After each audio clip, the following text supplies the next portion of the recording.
Ha ha ha. Ha ha. Ha ha. Hello, hello. Hello, hello. Welcome, welcome. To today's stream, where we are going to be playing, or perhaps casting, some more Supreme Commander Forged Alliance. Let's see if we can join something here. Or if we're going to be starting our day by casting, or rather looking for something to cast and then actually casting. We'll see, we'll see. Hello! Hey, hello Rezo, welcome!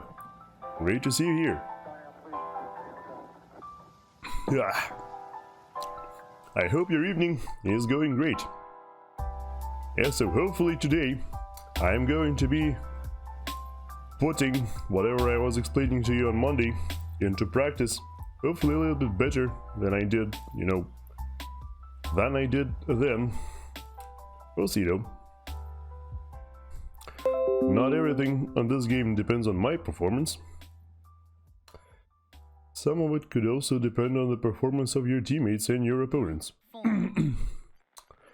Well, here we have a fellow 1000 rated player.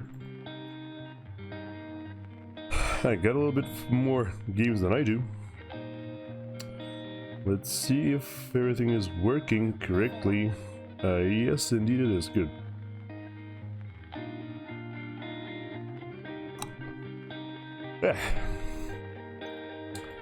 But yes. So I don't know. Of course, I'm not too terribly excited about playing Astro Creator. Also, yeah, if the music is too loud or too quiet, let me know.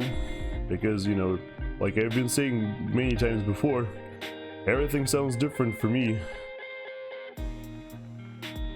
So please notify me. Close down the task manager. Seems like the game is performing fine so far.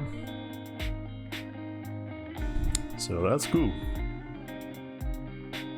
Everything sounds fine, okay, good. Of course, I will be turning off the music once I, once the match actually starts. But for now, we can just stick around like this. This map looks like, yeah, it's basically the standard Astro Creator, which has 6 mass extractor points per spawn. And 3 on each side in the middle. Yeah, except the only difference is that there are 4 players per team instead of 3. Yeah, we'll see if that fills up or not. In the meantime, I'll probably go ahead and search for a replay to cast. Let me see.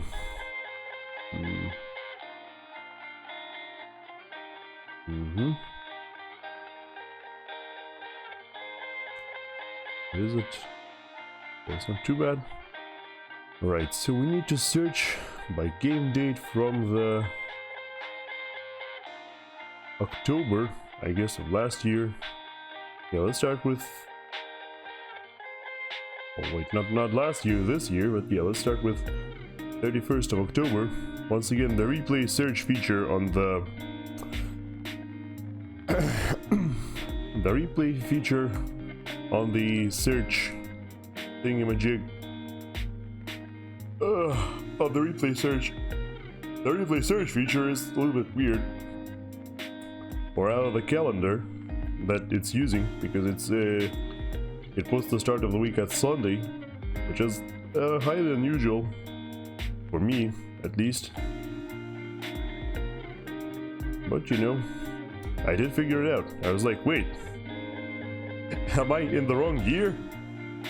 It's like, technically,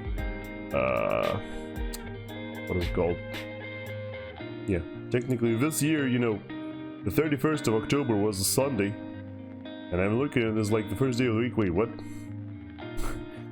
31st of October wasn't on Monday this year. That must be the wrong year, but no. It's because on this particular calendar, Sunday is the start of the week. Alright. Getting my words mixed up all over the place.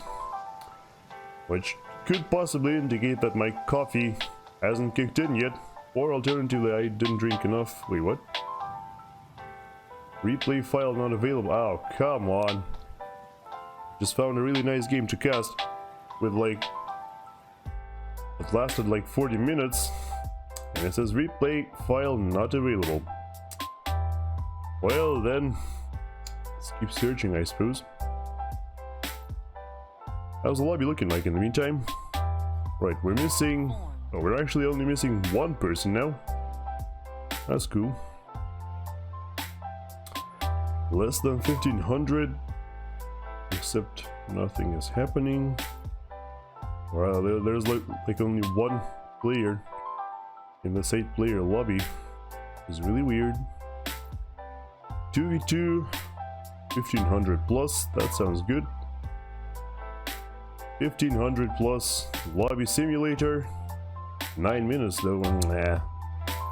Oh yeah, there we go. Game is full. One Zerg army. That's an interesting name. I'm actually gonna be taking some sleep meds so soon, so I don't know. I'll be watching for a stream. Will probably stay up when I pass out though. Well, whatever makes you comfortable, my friend. Even if you can't watch, it's, you know, it's totally understandable. Definitely wouldn't want to put my stream before, yeah, definitely wouldn't want other people to put my stream before their own lives. I don't think that's a very healthy mindset. I will be just a minute, gotta finish putting away some clothes. What? Oh, well, I suppose this guy is talking about some real life stuff. Alright. Oh, this one might be good. 1500 plus lobby simulator. Ah, 6v6. Oh. And it's like 34 minutes long. Yeah, that sounds like something I could definitely get behind. Let's see. And there's another one too. 21 minutes. Oh. Yep. Very exciting indeed. Yeah, but talking about... this guy talked about a few minutes. We also gotta do something like balance the slots, you know. 38% isn't very good balance, to say the least. But we do have a player with almost 3,000 games in the lobby now, so that could prove slightly problematic.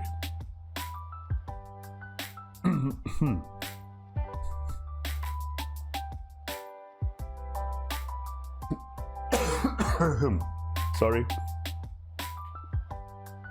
I might still be struggling in a few places in terms of, you know, recovering from. Alright, I'm back. We balancing this because I feel like we do need to balance. We've got 38%. It's gonna be hard, but probably worth it. It says I'm working on it. Lava Hawk. This is gonna be quite laggy though, because, you know, there's some... Whoops. Wait, seriously? You wanna put me against a friggin... against a guy with 1300 rank points on the air slot? I'm not entirely sure how I feel about that, but okay.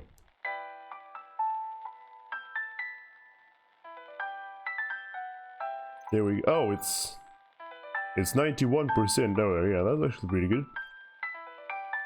Oh yeah, now I'm against 1,000. Yeah, okay, that makes sense.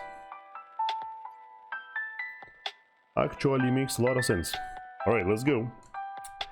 Let's go. So yeah, in this game I'm probably going to be showcasing the dedicated air player build, wherein I first of all build an air factory, produce some a few, you know, Tech 1 air units, as well as a few engineers, and with that I'll go for Tech 3 air, for a rush of Tech 3 air, and yeah, we'll see what happens from there. However, at this time we can't quite connect to the players. Might be slightly problematic, but okay. Alright, welcome Kumakwa. Great to see you here. Let me just turn off the music. I'm assisting mid. Okay. Whatever you say, my dude. Scout engineer. I know bomber perhaps. Engineer. Interceptor. Engineer.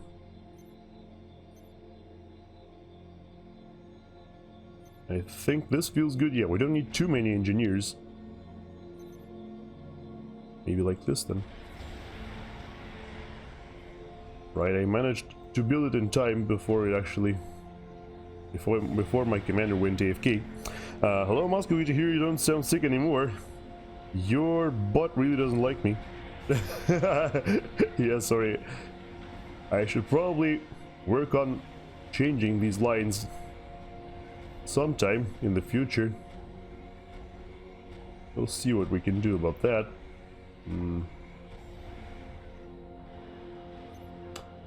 I feel like when I build like this, okay, you need to assist this, and then go here and then build the rest of these. Yeah, I'm also glad I don't sound sick anymore to you. That is a definitive improvement. Right, the third engineer goes to assist this one, I suppose. Okay, there we go. Hydrocarbon power plant now done. Now we need some of them generators in order to... Yep, we are completely out of energy now. Not good. Leave for me. Who's this guy? Is this Gray? Not entirely sure. Yeah, I guess Gray wants the massive structures for himself instead of Orange getting them. I suppose, you know, whatever floats their boats. Works for me.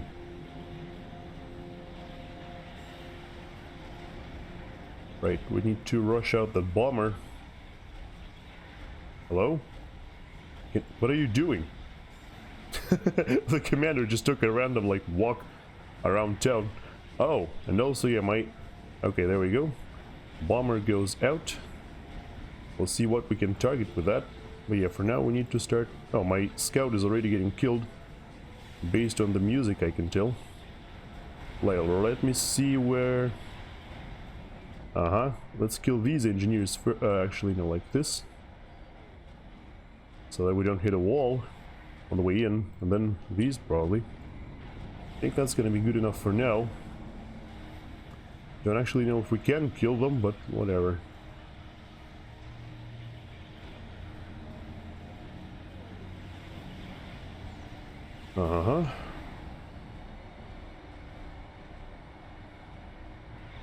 Okay, there we go. There's the first bomb. Yep, killed like 3 engineers. Very nice. There's the second bomb. Now let's go for a third, shall we? No, I killed like 1 engineer with that. That's sad. Oh, and those are wrong engineers also. Oh, well, we did manage to kill 1 there, so that's cool, but... Yeah, these guys have like anti-air defense and stuff. Let's go and try to kill these again. Is this a ranked? Yeah. Almost every match you will witness here is ranked. Oh, there we go. That's 2 more. Very nice. Can I drop on this one? Yes, I dropped on this one as well. Look at this. 2 more engineers. I killed like 8 engineers with that, which is insane. You never expect your bomber to kill 8 engineers, especially considering it's such a close quarters battle. But yes, now that you bring it up, this is almost every game you'll see on this stream, at least of Supreme Commander, is going to be ranked, just by the nature of the game, so to speak. I think we can have 1 guy assisting the energy build because, you know, energy is also kind of important. We are already stalling mass quite heavily at -30. But yeah, we really don't need this many engineers right now. My scout is still alive somehow. I should probably know it. I should probably land the scout before they decide to finally kill it off.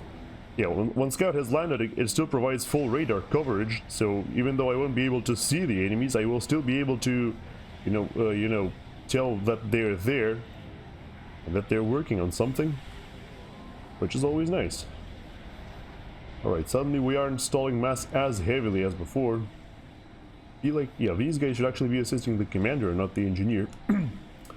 For the simple reason that way It's a little bit more convenient. Okay, and yeah, we really don't want to miss any incoming bombers from our enemies. Yeah, see, even when the scout has landed... Oh, well, yeah. I was gonna say you can still see, but no. You can only see within the green circle when it's in the air. When your planes have landed, their field of view is, of course, highly limited. Come on. Can we please finish construction of this mass extractor? Yeah, so my job is basically to upgrade a few mass extractors to Tech 2 to increase my mass income, and then upgrade my factory, air factory to Tech 2, and then most likely to Tech 3, kind of like so. And then I'll start mass producing those air superiority fighters to achieve, well, air superiority, obviously. And with that, we should be able to... Hello? Yeah, these guys are making like tons of interceptors, which is good for me, because that means they're falling behind on engineers and economy, because they're investing that money into interceptors instead.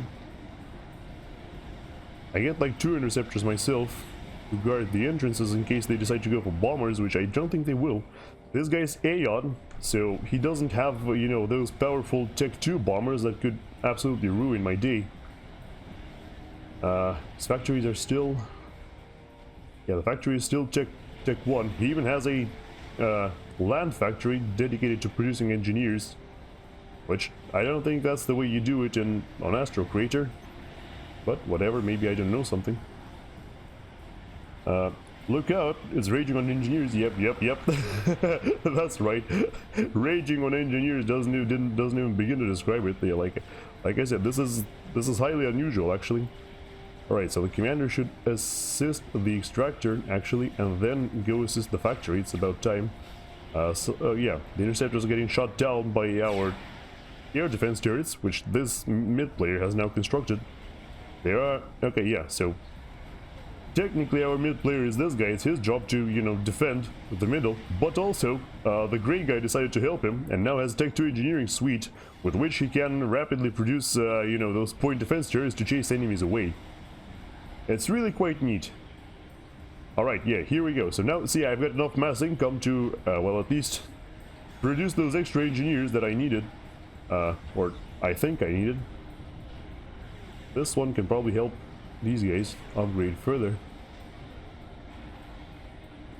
Yeah, now we are upgrading to Tech 2 here, which is, as you can see, we still don't quite have enough energy output to do it, you know, without any trouble, so to speak. But I think we should be able to do it fast enough before our energy supply runs out, and yes, indeed, it looks like it.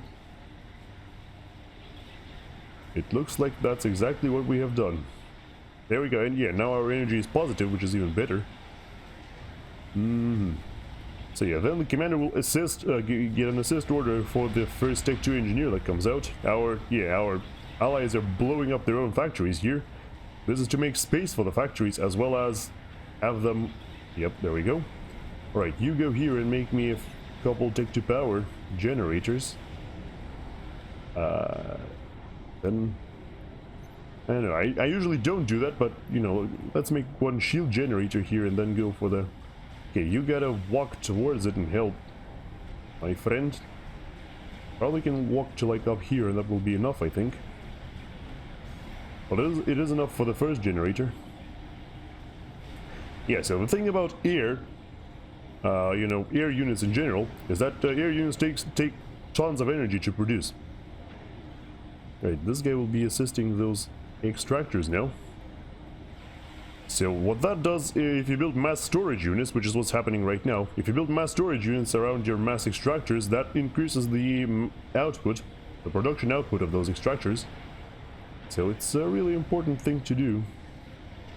Right, let's go. Yeah, so we actually have enough energy to build those generators, which sometimes sometimes you don't. They also the generators also take a fair bit of energy to construct. Air for air snipes.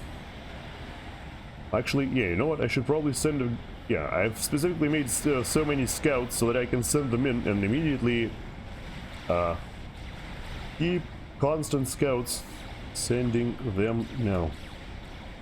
Yeah, So I made a bunch of scouts so that, you know, I can constantly send them in instead of sending them sending all of them in immediately. I'll rather wait until, you know, until those scouts die, and then I'll send more in. And that's the way. Oh, yeah. So this guy is super beefed up. He has got himself personal stealth as well as a primary weapon upgrade, which allows him to push quite aggressively, even against this army. While this guy is on the backline building these defense turrets, which have much longer range and can, you know, obliterate enemies from longer range, where, you know, it's really hard for the enemies to fight back against them. I should also probably start reclaiming those generators soon. Yeah, you know what, I'll reclaim those Tech 1 generators, which is, yes, something you do in this game. Is once you build Tech 2 power generators, the Tech 1 generators become obsolete, so you should just reclaim them, which means destroy them and absorb the resources that were invested into building them. Yeah, these guys are in some serious trouble. Now look, they're getting pushed all the way into their base, which is never a good thing. That means, you know, they don't have access to these mass extractor points that our team does. And also, that means that, you know, we've got way more vision, so even if they're preparing something, we will know about it in advance. Yeah, so this guy's fight is trying to fight back against two commanders with Tech 2 land units, like, oh, that's not a Tech 2, that's a Tech 1. Anyway, this guy's got some Tech 2 land units now, which is not the correct way to deal with those. Because the commanders, the two commanders are still way more powerful. Yeah, see, boom, one commander just killed two Tech 2 units right there. Easy peasy. Alright, yeah, I think, yeah, after that, after finishing the shield, the engineers will go and assist the factory. I don't really actually need that shield. Because, yeah, I don't actually need that shield because we are... what was I saying? I forgot. Yeah, I don't think I need it because, you know, if the enemy doesn't rush like Tech 2 or Tech 3 here super early and then go and kill me, I should be okay regardless. Yeah, so basically, if you aren't expecting to get hit, then the shield does nothing. The reason, yeah, I'm basically just putting it down just to be safe, essentially. Right, we are now upgrading to Tech 3 Air, which means I should start building a Tech 3 power generator soon. And with a Tech 3 power generator, yeah, you'll have enough energy output to sustain the production of Tech 3 Air units. And then after that, you can reclaim these two generators as well, because they will also become obsolete.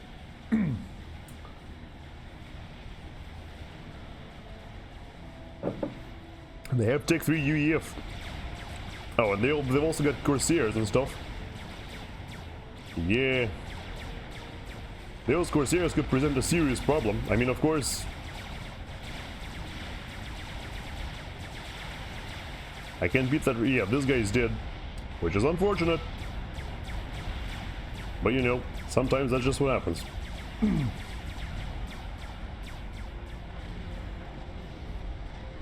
Now his base should go to the gray guy, I guess.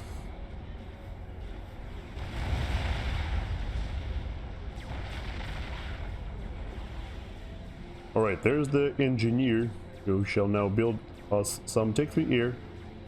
Where is the... Yeah, the main engineer is here.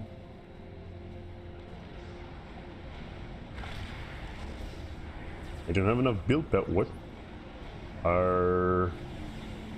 Oh, okay then. Yeah, exactly, flak. That's what I've been saying. You should have been building flak the whole time. Flak cannons are powerful anti-air defense weapons which would shred, absolutely shred all these bombers, and you know, they wouldn't be able to do anything. But for some reason this guy decided against that. I feel like my build should look like this for now. Let me see if I can... Yeah, okay, let's send this engineer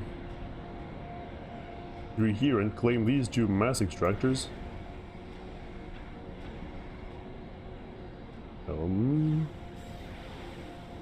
Where is it going? Oh yeah, there we go.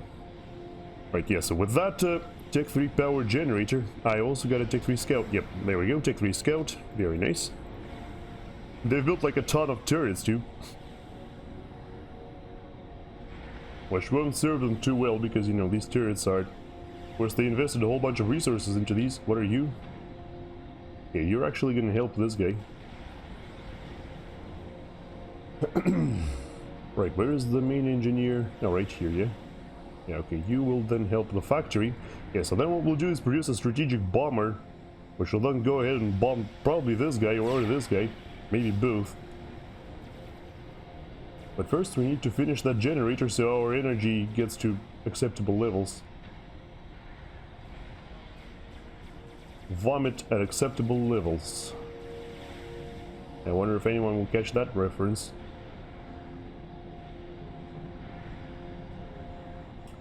Alright. Yeah, and then after that we'll go boom, boom, boom.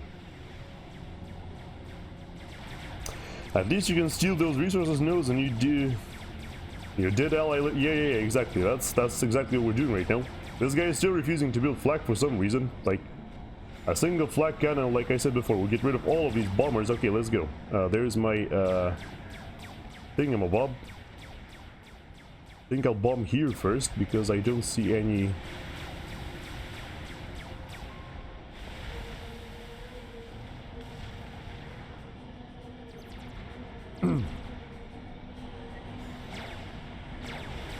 Yeah, I don't really know what this guy is doing. He's like, okay, he has built some flak. But it's so friggin' late, I don't know what he's hoping for now.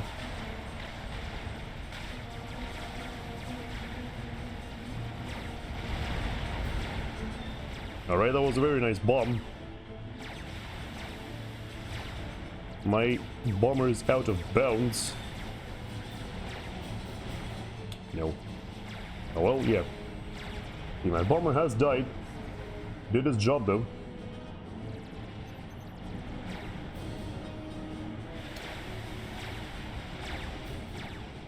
Right, yeah, so basically now, see, well, that's what I've been saying. These bombers, they render the, yeah, they render those, I mean, this flak cannon, the one that is highlighted in red, renders those bombers completely obsolete. This guy didn't build it though, so now he has to... That's basically what killed our ally. The fact that this guy just didn't build that. Okay, I have no idea. This guy shouldn't be able to afford anything actually because he's completely out of energy, so that's cool. But we, in the meantime, should start making Tech 3 mass extractors. This is the next stage of upgrading your economy. Is building a bunch of these. Alright, so...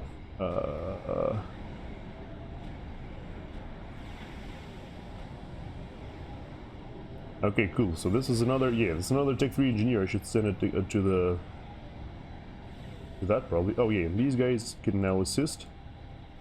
The guys that were building the mass storage units around the extractors can now assist the extractors themselves. That should work.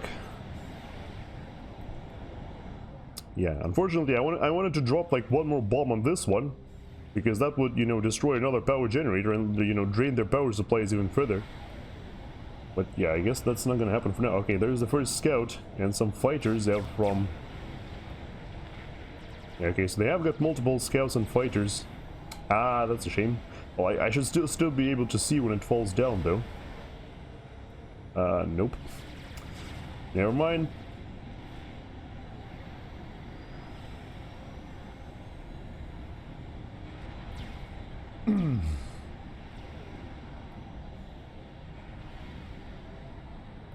Right, that's cool. Where are you going now?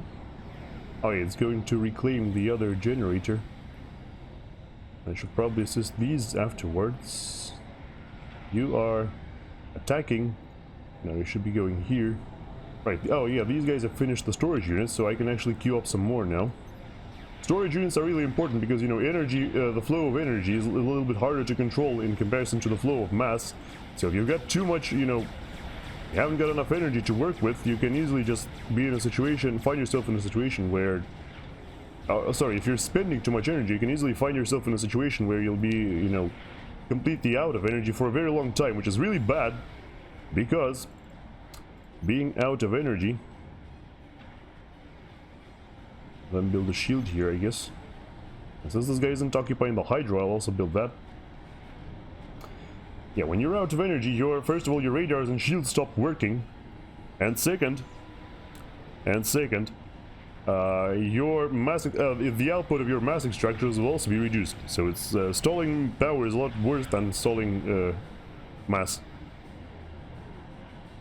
Alright, so yeah. Hey, hello the Unity, welcome. Great to see you again. How are you doing? Right, yeah. It feels like our teammate has an Omni sensor somewhere. No, that's a... What? Alright, somehow we can see all the way into the enemy base, but I don't see an Omni sensor. No idea how that works. But okay. I don't mind. Let's attack, or not attack, but fly the scout in from the angle of these cruisers, because, you know, these cruisers, they shoot down enemy planes really well. As you can see right here, boom, there you go, down goes the T3 scout. Okay, I'm completely out of mass now, which is interesting. Well, yeah, it makes sense because, you know, I'm building so many mass extractors, or not building, I should say, but, you know, upgrading. What is the plan?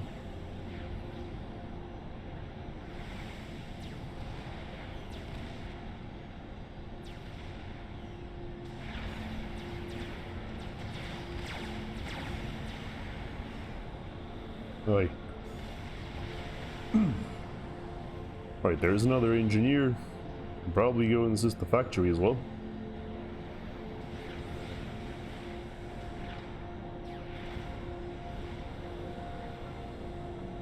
To eventually build a washer.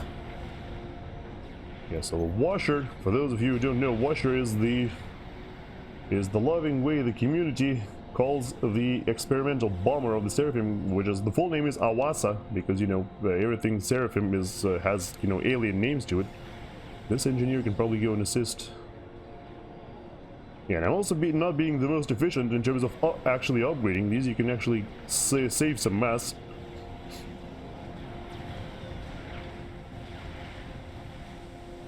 I need SMD of our own. I can build that. Bomber snip. Okay, why are you going inside the enemy base, huh? I did not ask you for that. Hello? You stupid. I absolutely did not ask you to go into the enemy base. Please don't ever do that again. Oh yeah, I did not realize we did not have one. Yeah, but they don't have, yeah, they don't have nukes. That's pretty clear. But yeah, okay, I'll build an anti-nuke. That's not exactly a hard thing to do. I can never make it and just expect somebody else to. Yeah. Same here, same here. Yeah, this guy doesn't seem to like he has the best economy ever. Yeah, at least we repelled them, you know, since we pushed them so far back into their base. They were kind of forced to, you know, do... Hello? Can we kill the scout, please? Thank you. Okay, well, maybe we don't have a T3 radar because we couldn't see that freaking scout. Yeah, I have no idea what's going on. Hello? Alright, we have successfully upgraded most of our... Yeah, upgraded most of our thingamajigs to T3. By thingamajigs, I of course mean mass extractors. And yeah, I'll build another one here. I mean a strategic missile defense unit here. And get another shield for it. Right, there we go. Yeah, so basically all of my mass extractors are at Tech 3 now, which means I can do basically whatever I want. Or, well, not whatever I want, but, you know, a lot of things. Let's just say that. Can I have... Oh, okay, wrong language. Can I have T3 Ion, please?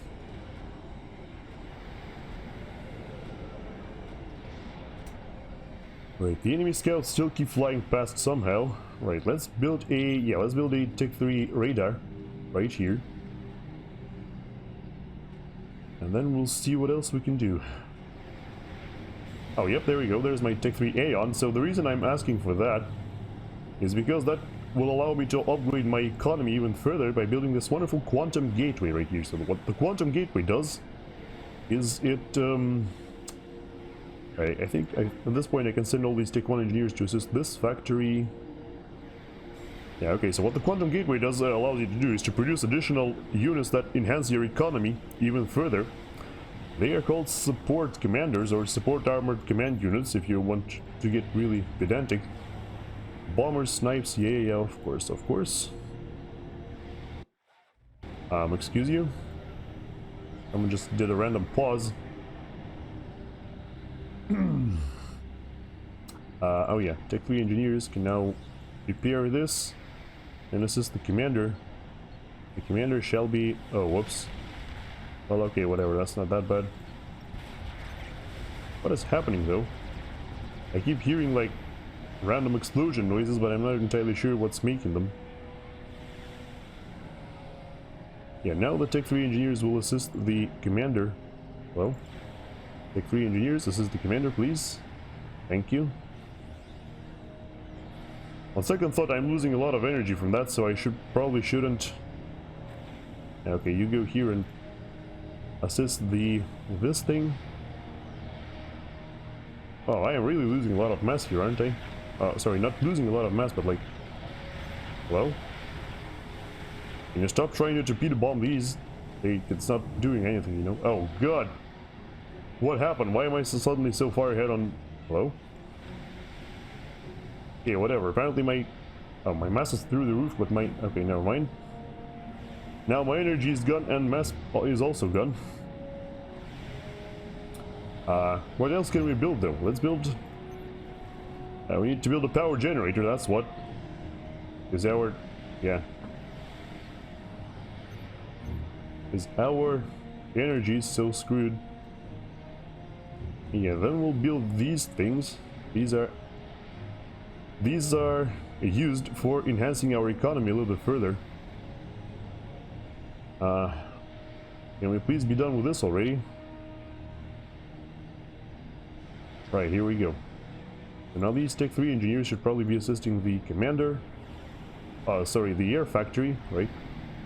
Minus 9,000 energy for a while there. Well, that's because I wasn't overflowing. Good morning, all. Good morning, Foolish Sage. Welcome. Great to see you again. And yeah, I think I'll get on building that Awasa right about now, actually. See how hard it destroys our energy. I hope it doesn't destroy it too hard. Also, yeah, these guys can actually... what they should do first is build another Tech 2 shield here. And then do this. Want to protect that quantum gateway, that's for sure. What are you guys up to? After... oh, God.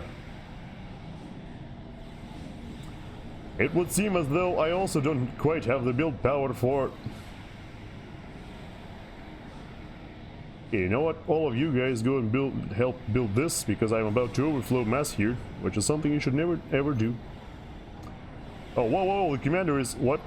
What is this guy doing?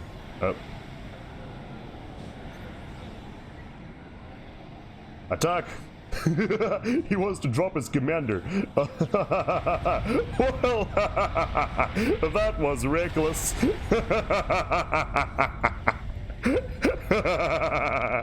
Okay then. The guy just meow wanted to fly into our base and cause a calamity of some kind. Lol. Hello, Boxeroo, welcome.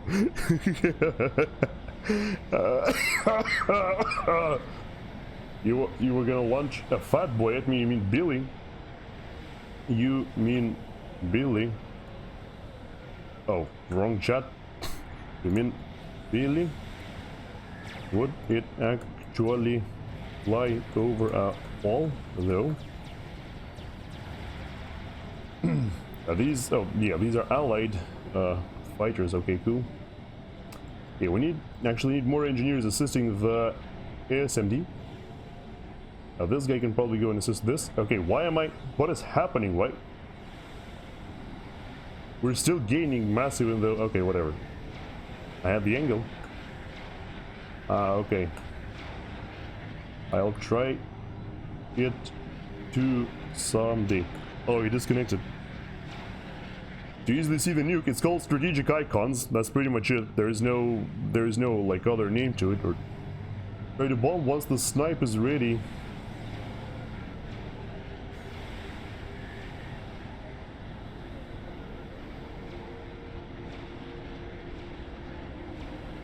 Yeah.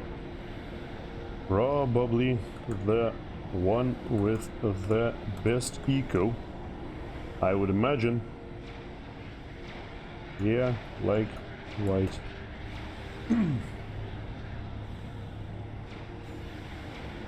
This guy wants to do a bomber snipe, but that's, I don't know, we're talking, you know, Seraphim bombers here. It's not like they have stealth or anything. They can't really, you know, can't really hide. Okay, there's another freaking engineer. I'm still positive on mass. I am like, it's impossible for me to spend my mass, which is really interesting. Okay, you go here too. I should be sending my newly produced units here instead of whatever I am sending them, because yeah. Snipe with 15. All right. My washer. Okay, washer in 1 minute. I think I can actually see the ETA here. But yeah, so the mod, the thing about the mod that oh, Seraphim bombers do second most damage. Yeah, well that's fair, but yeah, the problem is that we've got these mountains here. There's the only way to what the hell is that? Oh, it's a Tech 2 artillery. Okay, I thought they somehow had T3 artillery already. I was like, what? How dare you? But no. Yeah, so I was saying, yeah, the only angle you can fly in with bombers is here. There is nothing else, literally. There's nothing else you can. Oh, hello, Awasa. Two more washers, you mean? Right, let's go bring my fighters closer. Oh, God. I'm overflowing like crazy. I should probably... I almost said I should probably start a Yolano Os now, but you know what? I'll actually just build a Theta. I think that should take care of my overflow at least. And yeah, looks like it is doing just that. Let me see where the opposing commander is by doing this. But yeah, so it's yeah, so like I was saying, the mod that I'm using is called Strategic Icons, but the problem is this mod isn't on FAF. Like, you actually need to find it someplace else, and wow, that's a lot of fighters out from white. Alright, there's a strategic launch detected. I'm not entirely sure where it's gonna go though.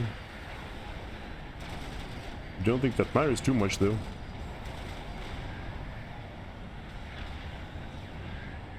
They have tons of ASF. Alright, yeah, the anti-nuke, the nuke is gonna be stopped, which is nice.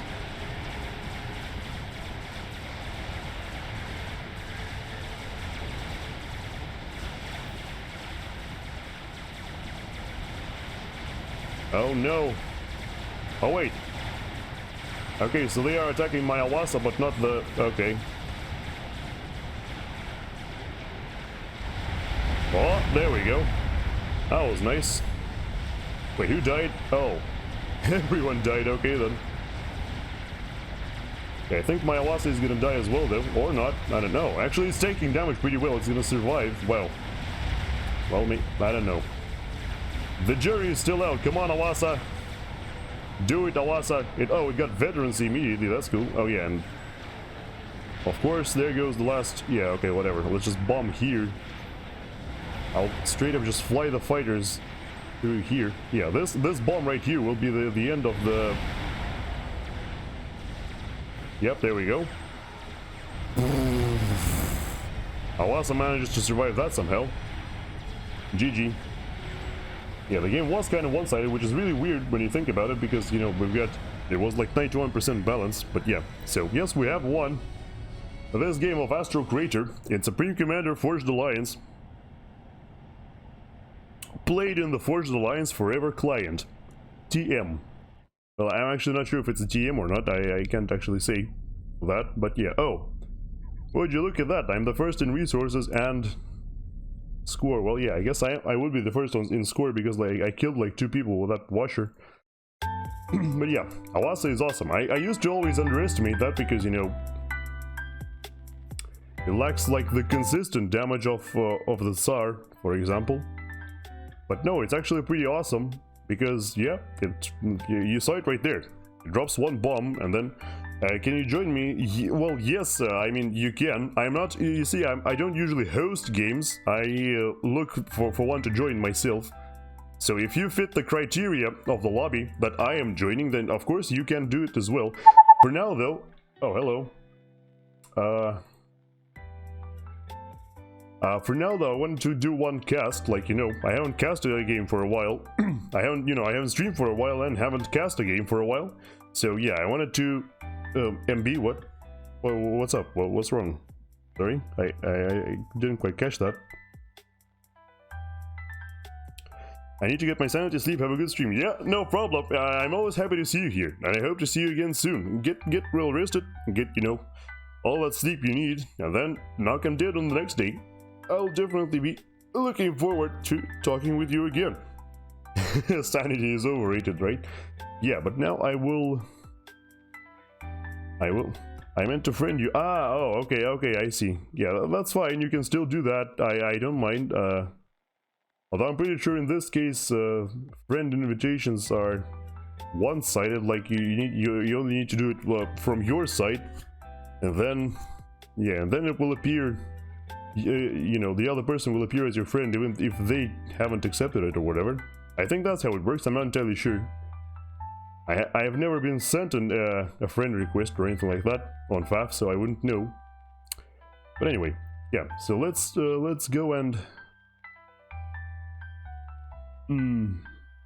Let's go and cast this game. It looks very promising, you know, 93% balance, 34 minutes, and, you know, ratings of 1500 and up, so yeah, I'm definitely looking forward to seeing what happens here. Let's stop the music and go and open up this game. Oh yeah, it also allows you to see games. Yep, that is what I've been seeing. Yes, indeed. That's what I've been seeing for a while now. Yeah, let us go ahead and jump into a... Sorry about that. I'll still keep coughing here and there. Not much I can do about it. Yeah, so this map is called... what is it called? Diversity. Yeah, adaptive diversity, which means, you know, you can turn off certain player spawns or turn them back on depending on how many players you want in the game. It can be played as a 4v4 or a 6v6, and depending on how many players you want, there will be different amounts of mass extractors on the map. That's what adaptive in the name means. Anyway, this map has got its 103,000 reclaim on it, while it's 101,000 because of the commander arrivals. You know, they destroyed some of the trees around them. But anyway, yeah, the point is, it's a lot. It's quite a lot, especially considering this map is 10 by 10. It's not like a gigantic 20 by 20, it's only 10 by 10. And so much mass on it, it's kind of crazy, actually. But anyway, let's go ahead and start introducing our teams. So today, it looks like we're going to have Team 1 on what is it, West? Yeah, Team 1 on the West and Team 2 on the East. So yes, let us start introducing from Team 1. In the white corner, we've got ourselves... Wi-Fi at 1900 rank points, playing Cybran. In mellow yellow, going first land and undoubtedly going to try and there is no hydro. Yeah, there are no hydro points near them, so of course they're going to be going for a standard build with generators and extractors and all that. There are plenty of trees which might allow them to, you know, not build too many generators at the start, and, you know, pump out plenty of units even without, you know, without a sufficient amount of generators. But we'll see what exactly they do. Next up, we've got Blast Shield, also a pretty high skill player who very often pops up in these replays, along with Wi-Fi. In what is it called, Breast Cancer Awareness Pink, playing UEF, also going first land. Shifting towards the middle, we've got ourselves Verek in beautiful electric blue, love this color. Playing Seraphim, also going first land. Yes, I think I already said 1800 rank points. This position kind of looks like an eco or an air position. It's not entirely clear yet. Well, we'll see what the players do anyway. And from that, we'll, you know, make up our own minds on whether or not we agree with them or not. Yeah, people are already saying, oh my god, there's a lot of reclaim. Yeah, a bit of reclaim on the map. 101,000. Yeah, just a bit, you know, just a little teeny tiny bit, right. There's also this gigantic rock that is worth 900 mass, by the way. I've never seen these before. It's just a rock, and yet it's worth 900 mass. That's crazy. Anyway, let's keep moving on and introducing our teams, because we'll spend forever doing that. Yes, next up we've got Wish, also playing UEF at 1700 rank points in Vivacious Violet, right? Yes, also going first land, nothing special. Well, we won't see anything special until a little bit later, because, you know, we've slowed the game down considerably, so we can't even see the commands that the players might have given their commanders. We can't see those. Next up at 1800 rank points, we've got Inspector Kot. Oh yes, our Russian comrade. For those of you who don't know, Kot means cat in Russian, specifically male cat. Yeah, already has given the commander plenty of orders to go around. Yeah, like I said, not building too many generators at start. You can only see 3 before he will build a second factory, which is normally you build like 5 before you go for a second factory. If you don't have access to the hydrocarbon power plant, which on this map they won't.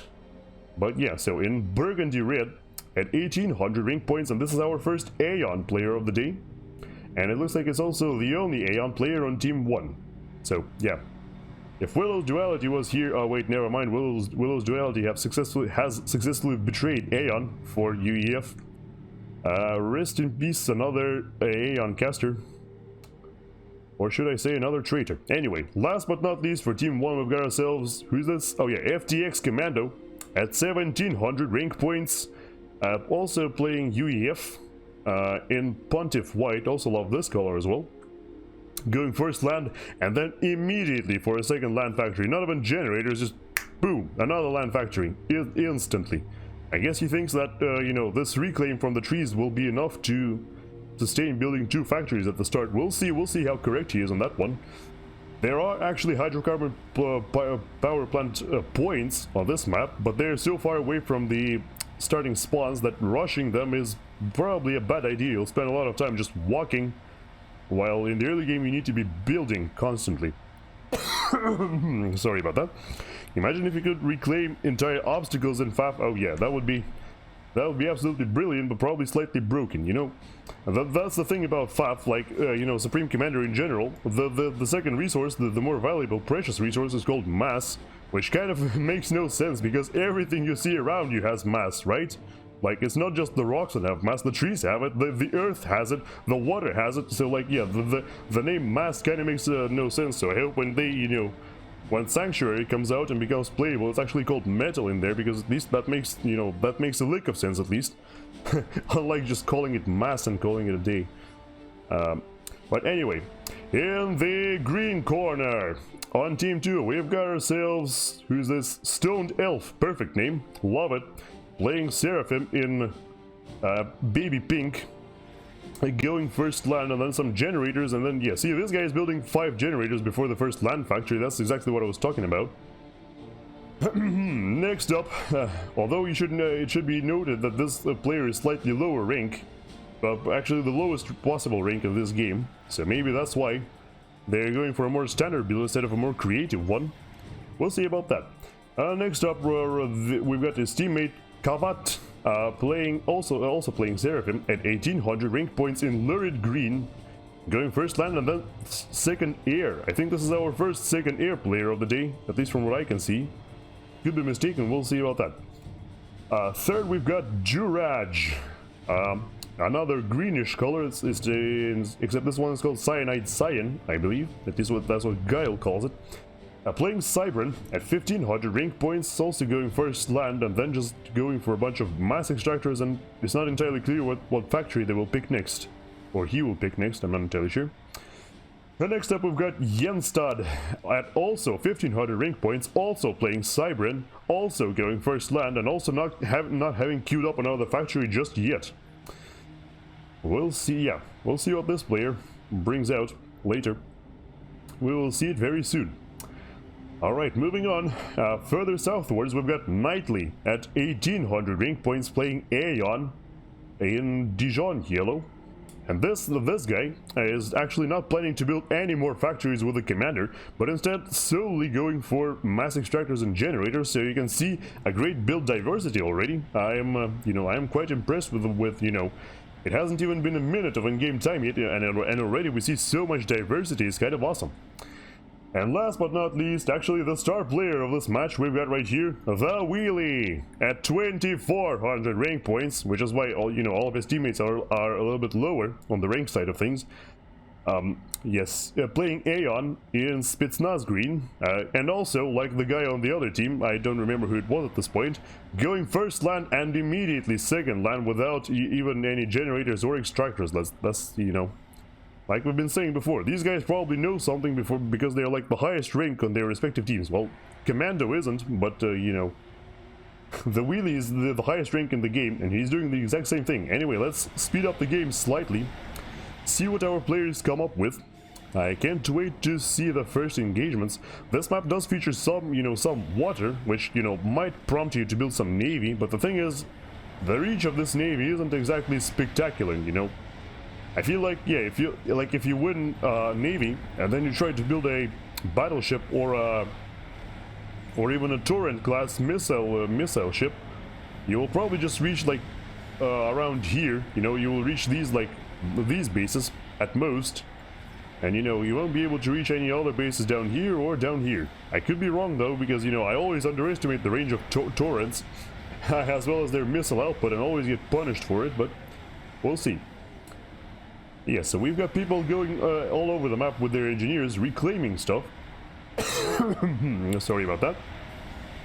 We haven't currently got any air factories out of anybody. FTX Commando's plan, I'm very curious. Actually, yeah, you can clearly see FTX Commando's plan is working just fine. He's somehow, despite not having a single power generator, this guy is already going Tech 2 with 2 factories. And yeah, he's got wait, never mind, he's got like 2 power generators and that's it. Interesting plan to say the least. I guess he's hoping to, reclaim all these trees and immediately go for Tech 2 power instead of Tech 1 power, foregoing Tech 1 power entirely, which is absolutely next level to me. I don't understand how that can be possible at all, but yeah. The Wheelie is going for a slightly more conservative build, quite a few more power generators before going third land. We're still with plenty of reclaim though, so clearly Commando's build might be slightly poorly optimized, to say the least. No one is, wait, never mind, I was gonna say no one in the game is going for upgrades that early, but Knightly actually has almost finished the range upgrade of their main weapon, and now going for the fire rate upgrade on the main weapon as well. So we've got an Aeon Sniper Commander in the making, and it looks like he can actually afford the energy to do it, which is cool. The Wheelie is asking for mass for... what? Why? Excuse me? I think he's just upgrading every single mass extractor to Tech 2 at once, which is why he needs so much mass, because, yeah. If you're upgrading all of them to Tech 2 at the same time, that's kind of, what you have to do. Hello team, turns out I need more than 2 PG. Yep, there we go. FTX Commando regretting going for a build like that with just 2 measly power generators. It's completely out of energy, and yeah, I guess he's gonna be relying on his team to supply him more energy. I hope they give it to him, because I would really like to see this kind of unorthodox build succeeding. But yeah, it doesn't look too good so far. Anyway, we've got this guy here, who's the Stoned Elf. Yeah, Stoned Elf already on the front line, upgrading Tech 2 as we speak. Any more upgrades? No, there aren't any more upgrades. However, Knightly has a super dangerous commander with a double gun upgrade. He's definitely going to put some hurt on any units he can find, including commanders. Because, these commanders are unupgraded. They're just walking in, like a normal commander. So, yes, Knightly might definitely take them by surprise here, especially considering he's going to have support from the Wheelie, who, while the Wheelie is also, is rocking the default commander right now. A default commander plus a gun commander definitely beats 2 default commanders, I can tell you that for sure. Meanwhile, here we've got Wesh upgrading to Tech 2 on the opposite side of the front line. Upgrading for going for a Tech 2 upgrade. Can definitely afford the mass and the energy to do so. However, he is currently being accosted by some pesky mantises here.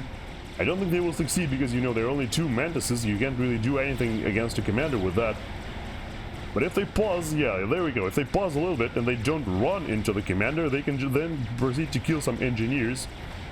Which I am sure whoever owns these engineers is Wish right now will regret deeply.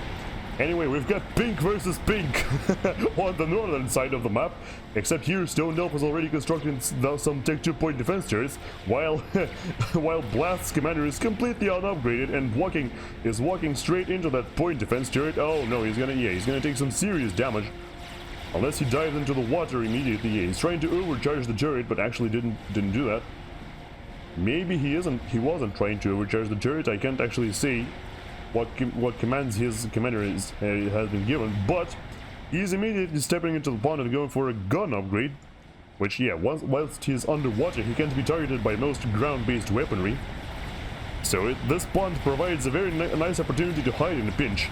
Also, it should be noted that, yes, indeed, Blast is already going for some Mungees, those Tech 2 Gatling bots, which have a range advantage over most other direct fire Tech 2 units. And it feels like that's definitely going to be worth it, considering, you know, those turrets that are going up everywhere. Except, yeah, when Mungees walk into the range of that turret, they just die immediately. Ow. That was really sad.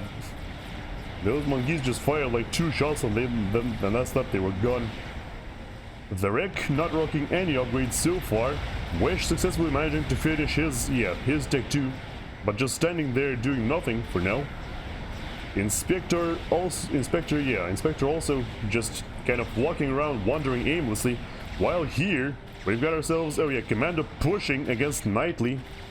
Oh, actually it's not, yeah, Commando somehow pushing against both Nightly and the Wheelie. I have no idea what's going on here. Commando has himself a Tech 2 upgrade only, while Nightly has the double gun. And there's also the Wheelie, and somehow they're still in retreat. I have no idea what's going on here. Commando being a real commando here, just, you know, bullying people into submission, despite having no means to actually harm them anymore. Well, if he manages to chase them into water, he can construct a couple torpedo launchers with at an extremely quick pace.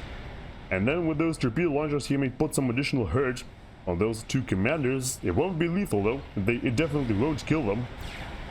But, you know, it might annoy the hell out of them, especially, you know, if you're going for primary weapon upgrades on your commander, you definitely want to use them.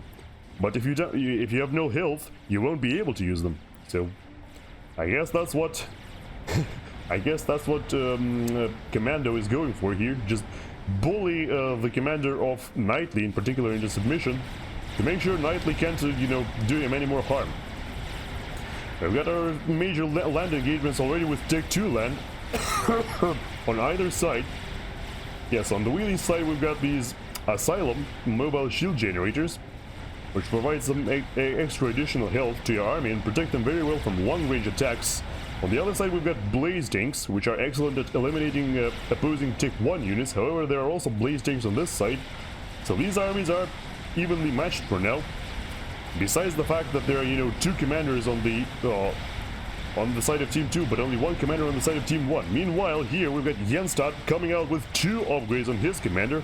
We've got both stealth and gun upgrade for him, and he's pushing into the fire base of Wish extremely aggressively here, not even letting them finish those Tech 2 PD turrets. And there's also massive armies from both Juraj and Jenstad coming in together. They could, yeah, Wish needs to be extremely careful here. He could die extremely easily. Inspector has no upgrades to speak of. A commander gets blown up here. Okay. Commando got killed by Nightly somehow. I have no idea what happened there. I totally missed that. My apologies for that. We've also got Blaster with the gun upgrade having, well, he's not pushing quite yet because, you know, he's still afraid of these turrets. There aren't too many of them. But they could provide some, could make serious problems for the commander. Wish needs to be extremely careful. Wish is about to die here. He's surrounded by those mantises, and all he's doing is reclaiming. All he's doing is reclaiming the resources. Yeah, he realizes that, yeah, he's gonna die, so he just, yep, that's what he does. He just reclaims some resources and sends them to his allies. Nice teamwork. Nice, the Wreck AFK. Who's the Wreck? Oh, the Wreck is here. Well, the Wreck has himself a gun upgrade and also a sizable army. Yeah, I suppose the Wreck could have helped there to, you know, to prevent Wish just like dying right here. I couldn't save you, it's your opponent, by the way. Blue spam. What? What? What does that even mean? But yeah, basically, well, Team 2 is already down 2 players. But interestingly, this game is being played as full share, which means, you know, whenever a player dies, all of their stuff gets transferred to someone else. For example, here, we've got Wesh's former base being transferred to the Rick. And also, who died? Oh, Commando's. Yeah, I don't even know where Commando was. Oh yeah, this was Commando's base. It got transferred to Inspector. So yeah, overall, it's not, yeah, if 1 or 2 commanders die, it's not that big of a loss. It's really unfortunate, but it's not the end of the world by any means. Meanwhile, we've still got Knightly pushing in quite aggressively here against Inspector. Inspector did try to start a gun upgrade, but cancelled it because he was, you know, he was feeling the pressure. He realized he needed to retreat or die there. Blast is now also going for Tech 2. He realized he can't push against this fortified position held by both Kavat and whoever that was. I forgot. Kavat and Elf. Interestingly, Elf's commander isn't here at all. Elf's commander is to the north side, building up some navy as we speak, starting with the torpedo launcher, curiously enough. And it feels like he can't actually afford the, yep, minus 72 mass. What are you doing, my dude? How have you got yourself minus 72 mass? How does it work? Is that just the effect of having building one generator and one torpedo launcher with your commander? Is that it? Well, certainly seems so. If we take a look at Stone Delph's economy, he's got himself, oh, that's not it. He's got himself 7 Tech 2 mass extractors, so I guess he's also capping those mass extractors at the same time and producing some spam, so I guess, yeah. With all that combined, you clearly don't have enough economy to sustain all that, but I'm sure he's gonna fix that problem before his enemies arrive. So he should be safe for now. Yeah, so we've got engagements on the southern flank. Meanwhile, the Inspector is building up some Tech 2 point defense turrets while... what are you doing? I think Inspector is upgrading shield at this point while also building some Tech 2 point defense turrets, which Aeon Tech 2 point defense turrets are excellent at eliminating Tech 2 land units because, yeah, they're just so powerful. Every shot, yeah, almost, those Tech 2 turrets almost one-shot those blaze tanks. So yes, they do provide incredible value. If there is one thing that Aeon Tech 2 point defense is good against, it's specifically Tech 2 units. Sorry, Tech 2 land units. And yeah, it looks like Knightly has been forced to retreat for now, and yes, as I suspected, Inspector was working on the shield upgrade, so now Inspector's commander is actually more powerful than Knightly's commander, and Knightly needs to be extremely careful. Because the Inspector could turn it around any second and just kill him. Of course, there is also this problem right here. Jenstad is pushing directly into Inspector's base now, using those hoplite rocket bots, which have a range advantage over most other Tech 2 units, similar to UEF hoplites.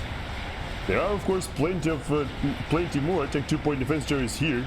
However, they are already being targeted by those mobile missile launchers out of Jenstad, so Jenstad overall doing an amazing job keeping his enemies at bay. You know, he's essentially occupying 4 players at this point, you know, or I mean occupying the resources of 4 players. You can see right here the Rex base, you know, Wesh's, Commandos and Inspector's bases are essentially all locked down just because Jenstad is pushing so heavily. It's quite a marvel to behold, really. Now, of course, we've got some more triads going up immediately, slightly further to the north. Wesh is saying NVM to look at map. He's starting never mind too late. What? I'm not entirely sure what they're referring to, but what we do have, however, going for Team 1 is air superiority. You can clearly see, yes indeed, these are Tech 3 air superiority fighters out from the wreck. And the wreck is already, the wreck probably at this point has the most powerful economy in the game. If we can switch to the, yeah, mass income. Yeah, we can see the wreck is sitting at above 230. While nobody on Team 2 is even close. That is the result of the wreck inheriting this base from Wesh dying, as well as upgrading a whole bunch of mass extractors to Tech 3 already. This guy's probably overflowing mass, actually. No. He is not overflowing somehow. I have no idea how that happened, considering... Oh. But he should be extremely careful here, though. His commander is under attack by invading forces out from... Who is this? Kavat, actually. Oh, yeah. Kavat came from all the way up north just to push a heavy, you know, to provide his extra units to push into the wreck. The wreck should be extremely careful. There are ill-chevaux assault bots on the prowl. These guys could end the commander extremely quickly if you're not careful. The wreck is of course supported by inspectors units, but those are mostly Tech 1, and they aren't a very good match for ill-chevaux. However, there is now the wreck's own spam coming in to assist, and it looks like for now at least his commander is safe. I don't think the push will subside because, you know, there are still rocket bots in the area as well as more ill-chevaux coming in, but yeah, it looks as though both Jenstad and Kavat want to go back for now. Oh, and also, by the way, fun fact, the wreck isn't the only person with Tech 3 here on Team 1. Wi-Fi has probably probably has an even bigger air force. If I can see, yeah, 13 fighters out from Wi-Fi, 5 fighters out from the wreck. So yes, indeed, the Wi-Fi is actually leading the charge in terms of air superiority fighter count, and it doesn't look like, yeah, it actually doesn't look like Team 2 has that much Tech 3 air going on for them. Oh, never mind, Juraj, yeah, Juraj is the only one producing Tech 3 air for them. But that could quickly develop into a problem because, as you can see right here, Wi-Fi is already planning to utilize that advantage by building strategic bombers who will most assuredly do some serious damage to the economy of Team 2. Of course, if the bomber gets caught and shot down, like it's about to right here, if Juraj responds, of course, yeah, Juraj is already responding, this bomber could be a tasty bait, which would allow, you know, Team 1 to win air. That could definitely happen because they do have an air advantage for now. Yeah, the fighters are almost on the tail of the bomber, but they are flying into the danger zone now. They should turn around if he wants to keep them, you know, keep any of them. And yes, that's exactly what he does. It looks like Wi-Fi is actually winning the top pond as well because he's got a destroyer, while who's this Stone Elf barely has anything. Has got himself some submarines to defend against Tech 1 spam, but that won't help you against a destroyer. You know, destroyers, they eat those submarines for breakfast. Definitely want to pay attention to that. In the meantime, we've got a super beefy commander out from Kavat, coming straight for the wreck. The wreck is in some serious trouble actually because Kavat looks like he fully intends on pushing further. I don't think the wreck expected that. There are also breaks coming in now, those Tech 3 armored assault bots, which I'm pretty sure any units out from either the wreck or Inspector are absolutely no match for those bricks. It looks like they have stopped for some reason, however. I guess they have stopped against this tide of these Tech 2 point defense turrets. Although the turrets are, you know, still gonna get killed by the 2 commanders as well as the brick. I guess, yeah, that is still not quite enough to push, to do the final push into the Team 1's base. So I suppose the wreck should be extremely grateful for that. And also I would have definitely gone for nano repair at this point if I were him, because, you know, when you're one of the players who has Tech 3 air, you should definitely try your best to keep your commander safe. Yotha, okay. Give or use it, you can use or give it. Wait, is there Yotha on the map somewhere? What? Excuse you. I can see that. Oh yeah, there we go. Okay, yeah. So the wreck has now started construction of a Yotha experimental assault bot, which, if it manages to sneak up on one of the commanders here, either Kavat or Jenstad, it could end them in seconds. It actually could kill both of them in seconds, now that I think about it. For some reason, Blast's commander is walking, I don't even know where. He just really wanted to kill that brick with an overcharge attack, and now he has to retreat. Because I don't think his power is still not, I think his power is still not enough in the face of 2 commanders. There is, of course, the Percival supporting him here, but, you know, it's just one Percival. It's not gonna, like, you know, completely turn the tide of battle. Blast's commander does look more powerful overall, with, you know, with a gun upgrade as well as Tech 2, as well as a shield, and more mobile shields pouring in every second. So, Kavat and Jenstad decide to finally retreat. Oof. Finally a breather for Team 1, at least on the southern flank. Which will allow them, you know, especially allow Inspector and the Rig to, you know, upgrade their economies, make them more powerful. However, surprise, surprise, there is now a push using support commanders out from the wheelie. You know, we weren't paying any attention to the wheelie at all. And in the meantime, he just fully upgraded his economy, went straight for the quantum gateway, and now is producing Rambo commanders. Rambo support commanders, which are pushing straight into Inspector's base. So yeah, while, you know, the Rick might be doing alright, Inspector absolutely can't catch a break. 3 Rambo support commanders now pushing directly into his base, destroying all of the factories that used to belong to Commando. And now, you know, Inspector himself needs to be extremely careful, is on really low health here. He has full shield, but if the shield goes down, he's going to be in some serious trouble. He's already being fired upon by one of the support commanders. I don't think he's going to die from that, but definitely needs to run away here. Yeah, Team 1 needs to come up with something to destroy those support commanders, because this is getting a little bit ridiculous. They are supported by tons of shields. They are supported by Knightly's commander. So yeah, I feel like at this point they should just like Mercy Snipe or Corsair Snipe those or something, because this is becoming a serious problem. I did not expect a support commander play in this game, at least a Rambo comp play like this, so I'm super happy to see it. And now they're going to be constructing anti-air defense, you know, right beside them. And with that anti-air defense, they will be able to protect themselves from incoming bombers as well. So the problems just keep piling up for Team 1 on that southern flank. So disregard what I previously said. This is getting worse and worse by the minute. The Theta might be able to turn it around though. Stone Elf was apparently killed by Blast. I have no idea why Elf's commander was there at all. They're like destroyers out from Wi-Fi. I think this destroyer has been out there for like 10 minutes now. So basically, Elf just threw his life away. That's essentially what happened there. No idea how or why, but yeah, so Kavat's commander here is more than ready to meet Blast's commander in battle. However, he might be slightly out of his depth here, because there are Percivals supporting, supporting Blast's commander.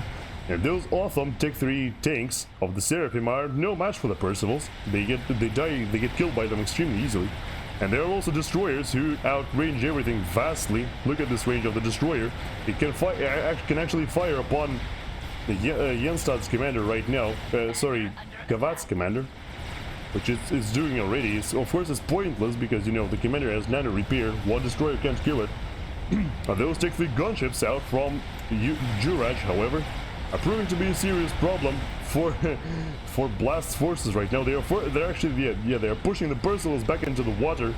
I feel like at this point, Wi-Fi should definitely have a cruiser out at least in order to deal with all this air. The air from Team 2, Team 1 on the other hand, has, forced back the combined forces of Knightly and Louis slightly. They are now actually...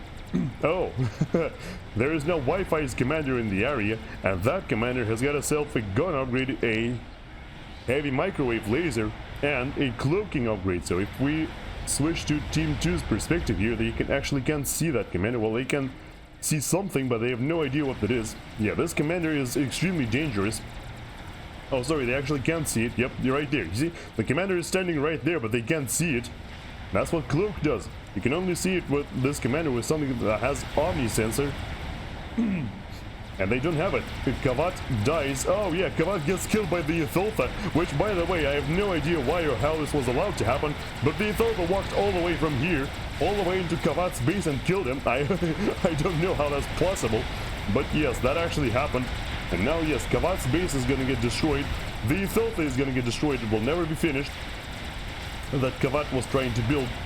And now, yeah, Juraj is pretty much left to fend for himself on the northern flank.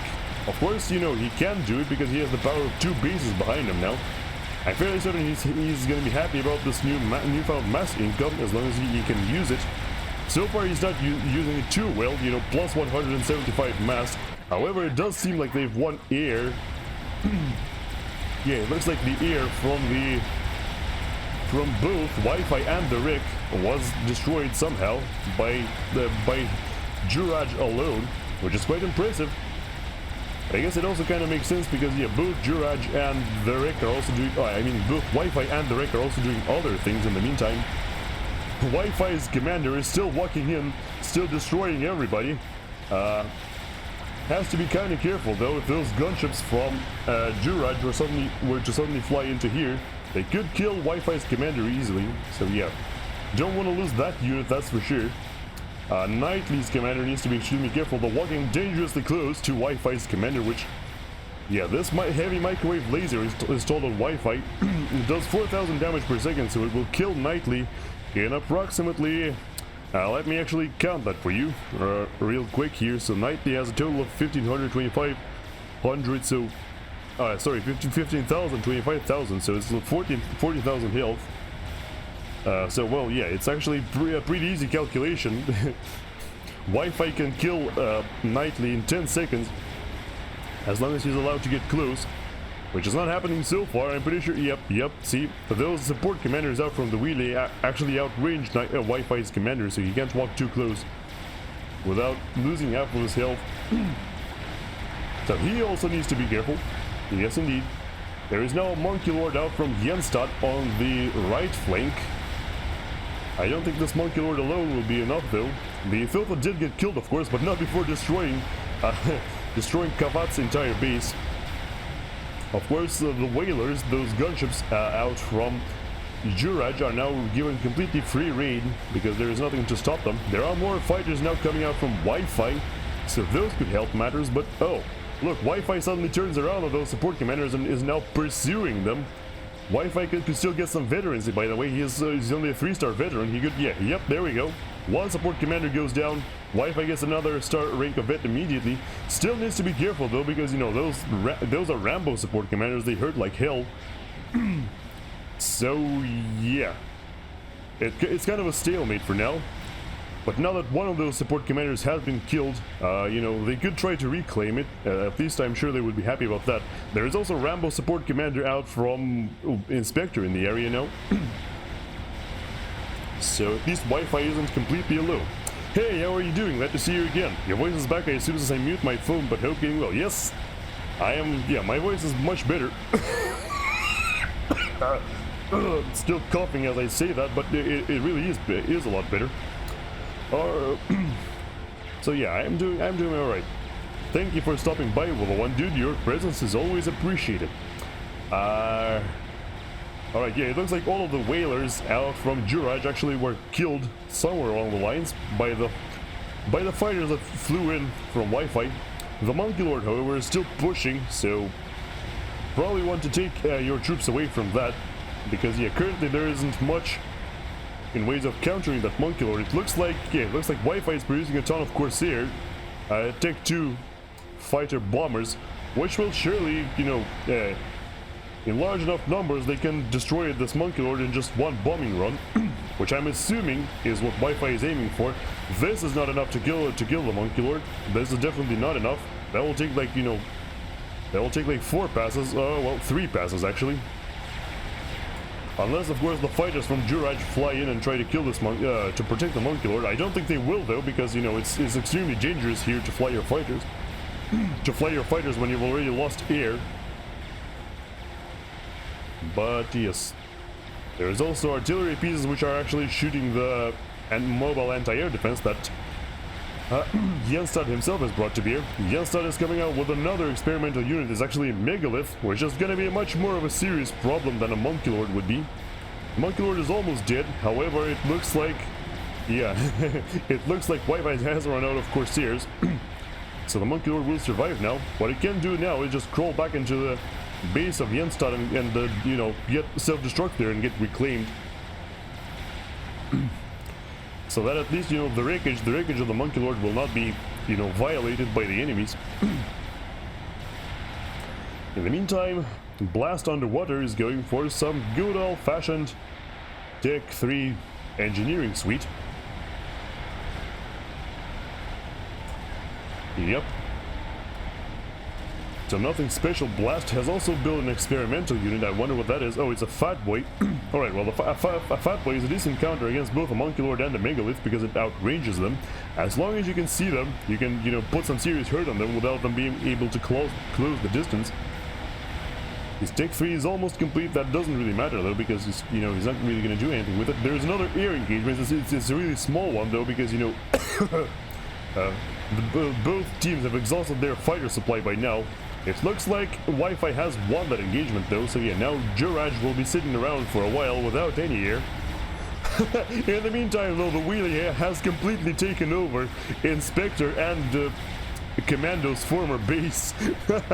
All of these Rambo support commanders just waltzing in, constructing a whole bunch of shields, a whole bunch of point defense turrets, and now, yeah, there is very little in way you can do against them. Unless, of course, all these Corsairs from Wi-Fi are sent through here directly to kill those support commanders, but you know, there are still so many of them that I don't think that's a very feasible idea. Inspector's commander is being currently forced back because of the intense fire of all these support commanders. They are being targeted, of course, by shield disruptors out from whoever this is. Wait, no, these aren't shield disruptors. They are being targeted by artillery out from the Rick, which I suppose is a great counter against them because, you know, our Tech 3 artillery outranges everything here except Tech 2 stationary artillery. But yeah, it still remains to be seen whether all that is going to be enough or not. There is actually a rival Rambo squad here out from the Wreck now. Yes, the Wreck has come out with his own Rambo support commanders, and they're constructing Ravagers, which is something that the wheelie actually doesn't have access to. Ravagers are a unique UEF unit, a Tech 3 point defense turret, which outranges, yeah, any Tech 2 point defense turrets, as well as those Rambo support commanders.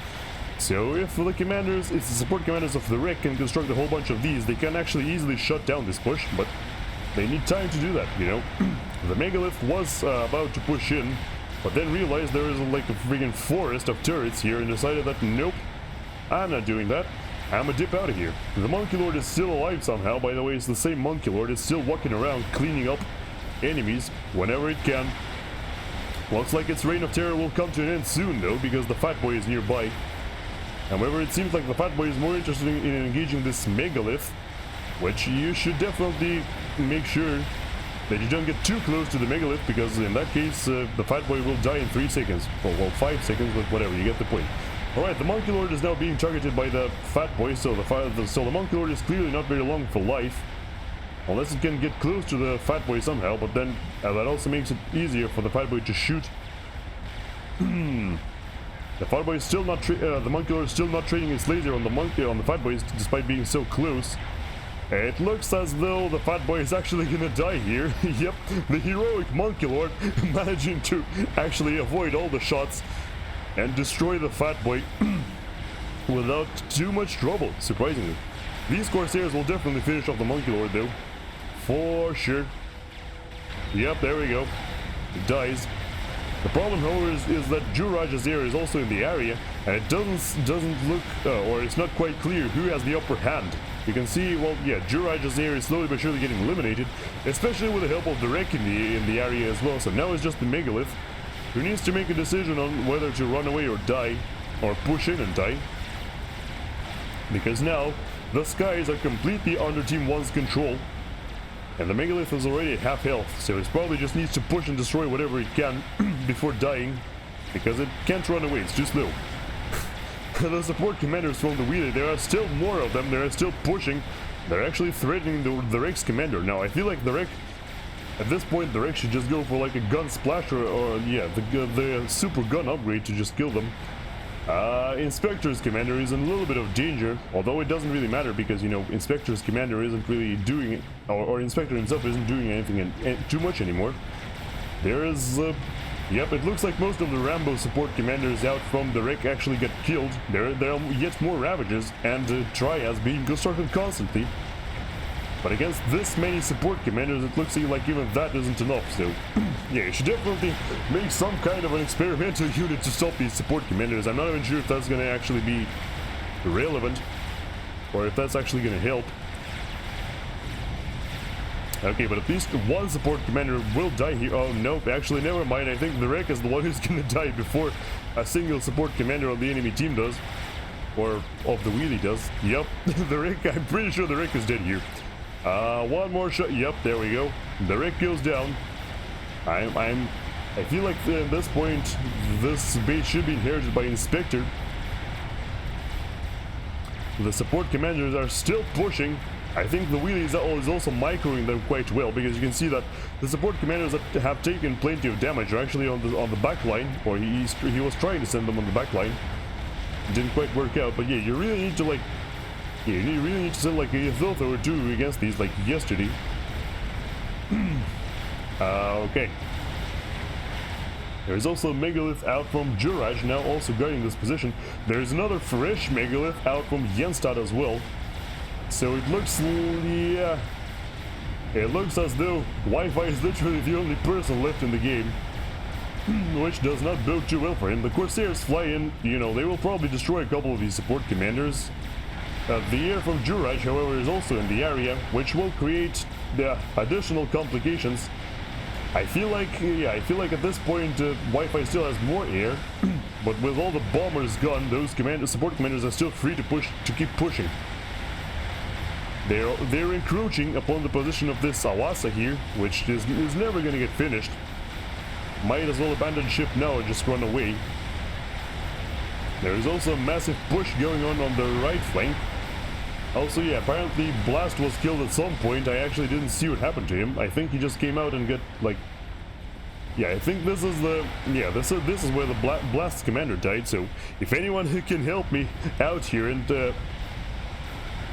If anyone can help me out and tell me how Blast's commander died, I would appreciate it. But yeah, it probably just came out and got wrecked by like a Megalith or a whole bunch of bricks or something like that. Knightley's commander is still in the area, by the way, still pushing together with this team of support commanders, and yeah, it looks as though Wi-Fi has given up because he's just walking in here, and yes, his commander gets blown up, and that is the end of the game right here. There is nobody left. What's up? What was mass kill on ACU? 45,000, says Knightley. Okay, yep. Knightley's commander was so valuable, it's actually killed. Yep, there we go. 45,000 mass killed just by this commander, who is actually, you know, not that strong. Just, you know, just kept his presence in the area and managed to ultimately be of some assistance for all these support commanders out from the wheelie. So yeah, congratulations to the wheelie for carrying this game almost single-handedly with those support commanders. Well, also I suppose for Juraj for, you know, also, yeah, some props should go to Juraj for holding down this flank against, you know, the push from that early, or, you know, slightly early Theta. Ultimately, yes, they did manage to hold the enemy team back, and even despite the economic advantage that both Inspector and who was that, the Rick? Yeah, that both Inspector and the Rick had, you know, these support commanders just proved to be too much for them. So yeah, I hope you all enjoyed this replay of Supreme Commander Forged Alliance, watched using the Forged Alliance Forever client. Anyway, around here, I feel like we're gonna go ahead and queue up for another game. Let's see, so there's the 900 plus, hosted by JT, 1000 plus mixes, I'm not entirely sure what that means. EU Optimus Orgy G100 plus, that's a weird name to have, but whatever, I'm not gonna question that. There's some nomads here. I don't think I'm joining that though, because it's a test game, so someone clearly is doing something else in there. I hope the stream is going alright. If anything is wrong, please let me know, because I wouldn't know. Sorry about that. I mean, besides my coughing, that is. Please let me know if anything else is wrong. And also, yeah.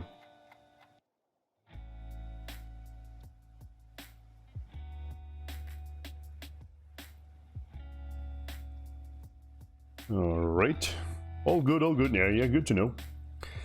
Thank you for confirmation. Right, no air, good CPU. Don't think I really want to join a game with no air.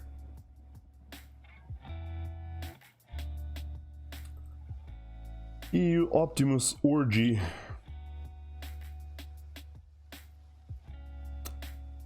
I kinda don't want to play a gap game, to be honest with you, but might have to if there is nothing else. Don't want to play Crater again, certainly. Well, let's see what happens, I suppose. 1000 plus mixes, huh?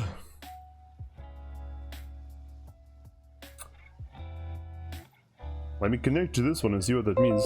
Personally, yeah, like I've been always saying, I'm not very thrilled about playing a gap game. Group formed. Because you know, those drag on forever. And sometimes they stop being fun entirely. Okay, interestingly enough though, this one has optimal balance, which means we don't know where we're going to spawn, as you can see right here. None of these spawn spots are colored, which means, yeah, we actually don't know where we are going to spawn, which is what I just said. There is a distinct lack of UEF players here, so I think I'll also pick UEF in that case. Well, in that case, there's just one Seraphim left, but whatever. I woke up way too early, so I'm slowly trying to wake up my brain. A VAM stream is always good sound regardless of the game. Okay, thank you. That is very much appreciated. People are talking about I was overflowing mass, didn't cancel the order, and then it was too late. You only go tick 2 when you see that your opponent is behind. Huh? And snipe immediately. Okay. I'm still not entirely sure what they're talking about, but okay, one. One player gets kicked. For some reason, this guy wants to relog.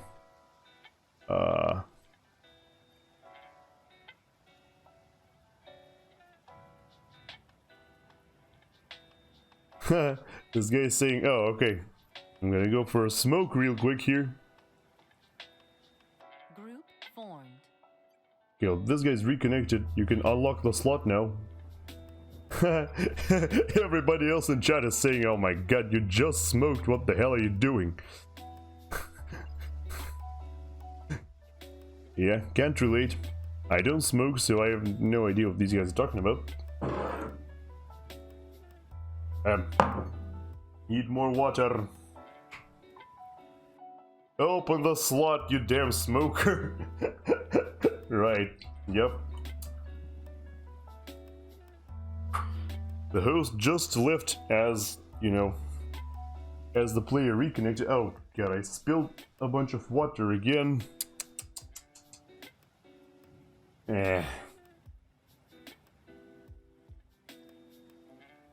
Come up with a quick solution real quick. I don't want to stand up from my desk.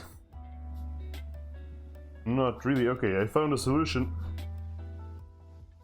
There is like a couch nearby that can be turned into a bed, so I just took a pillow off of that and wiped it. Smokers definitely smoke right after smoking. Oh yeah. Good one. What the show?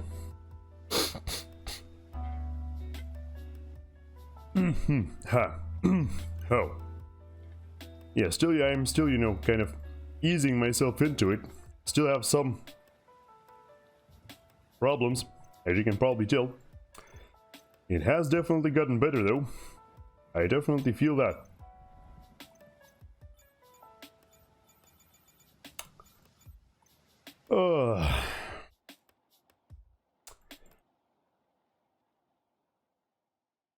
Is the music still going? Yes, it is. Probably turn it off, though. I mean, turn autoplay off.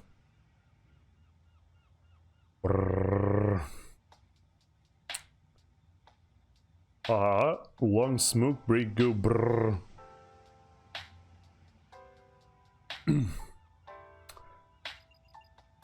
Okay, there's another person connecting because we aren't starting still.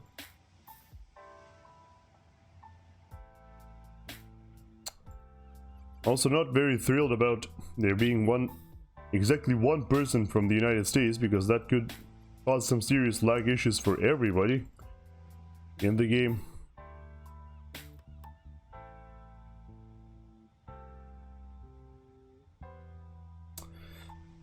Oh man.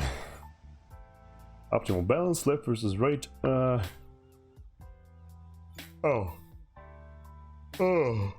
I see. So mixes actually means that there are additional mass extractors enabled on this map.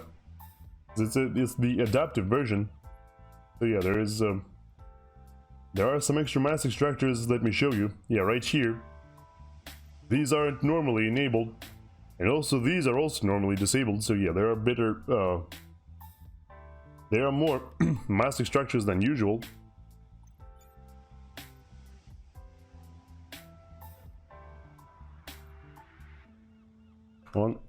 What's that?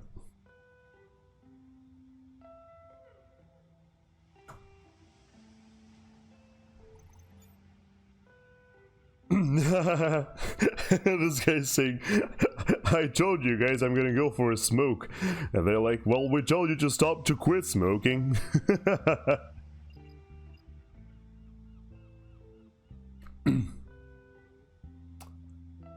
And yeah.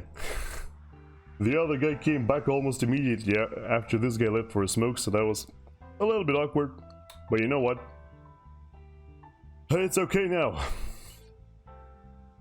Oh god, I'm air. I mean, I don't mind being air, but it all depends on who I'm facing there. Yeah, we don't even know. Yeah, okay, we don't even know who's on what role here. Which is a little bit problematic. It's okay though, I'm sure we'll manage.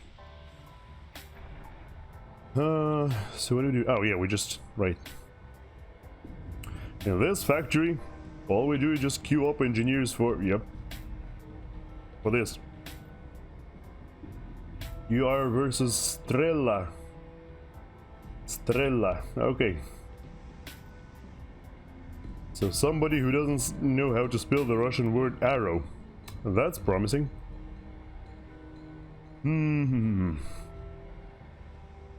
Oh yeah, obviously we can't tell who's who right here, right now.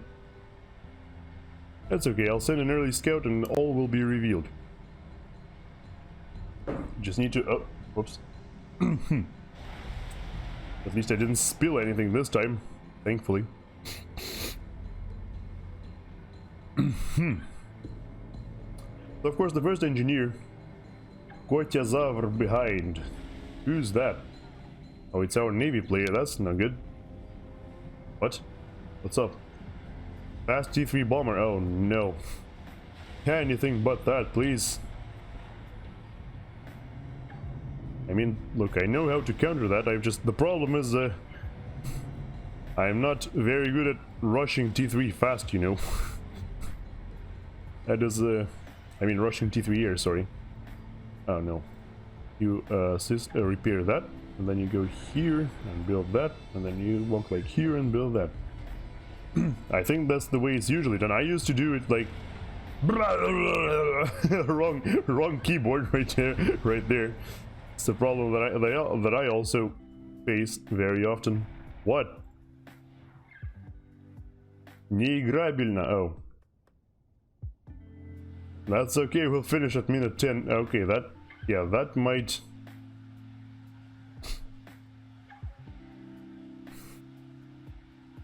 if strela is arrow, what is igla? Igla means needle.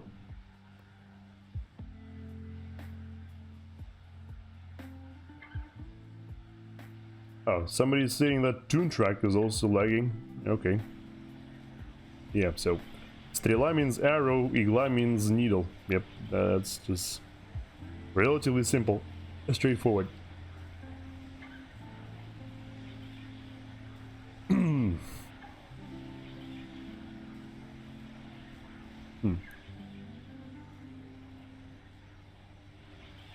It says hell knows everything is turned off.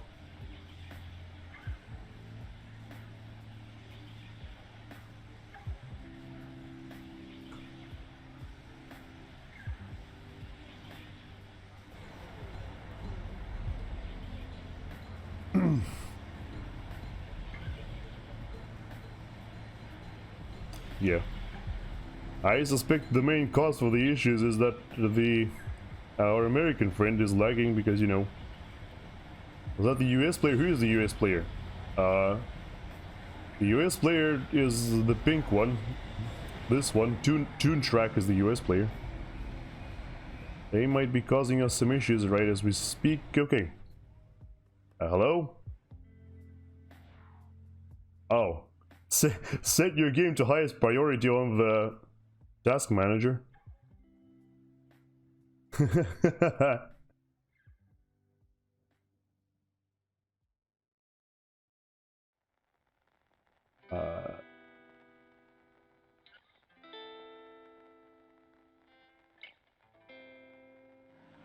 What? Okay, yeah. Now we play.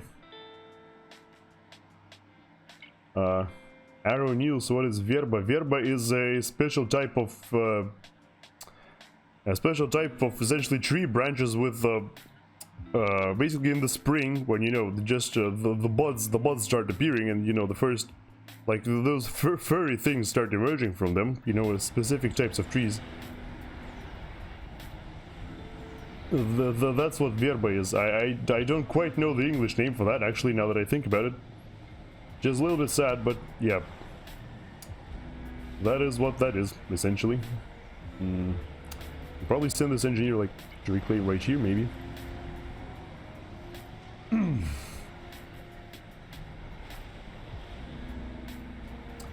At this point, the next engineer could probably go straight for an air factory or something. Yeah, well, there we go. Some people don't want to play like that.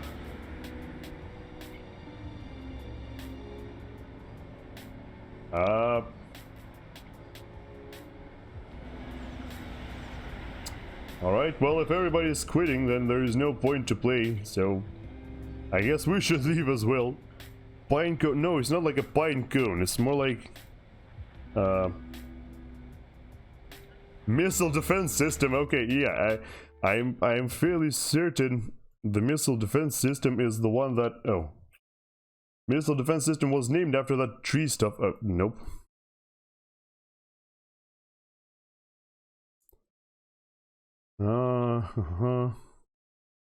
Okay, so these are essentially folk names for certain species of the willow trees. Yeah, these are like... if I can find English here. Yeah, those are basically willow trees, but yeah.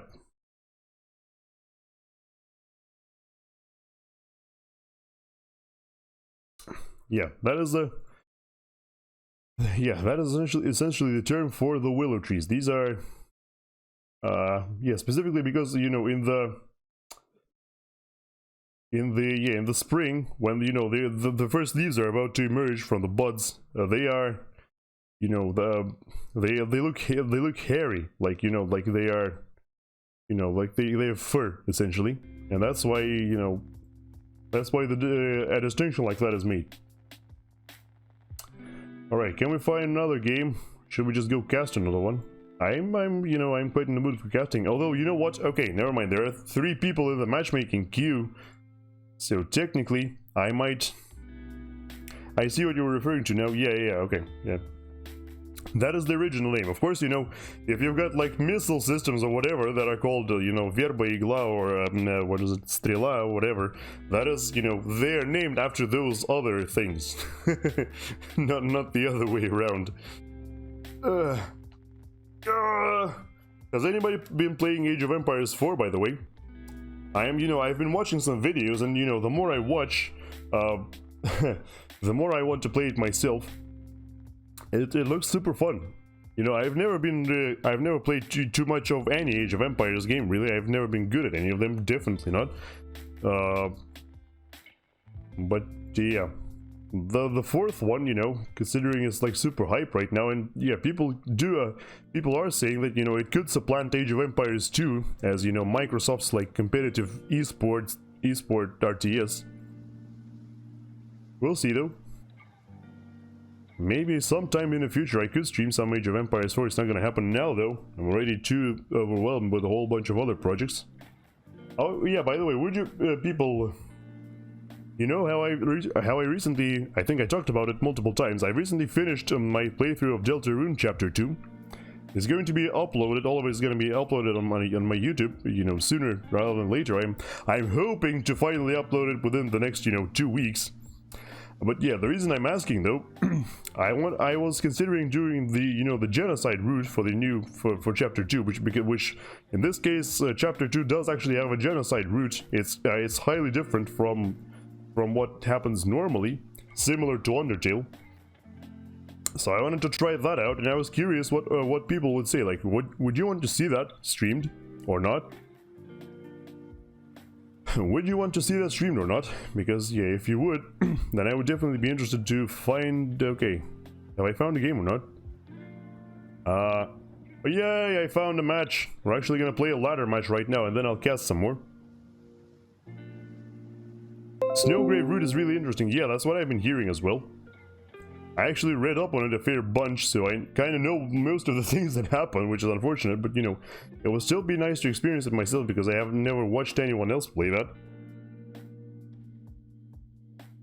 Yeah. What is this?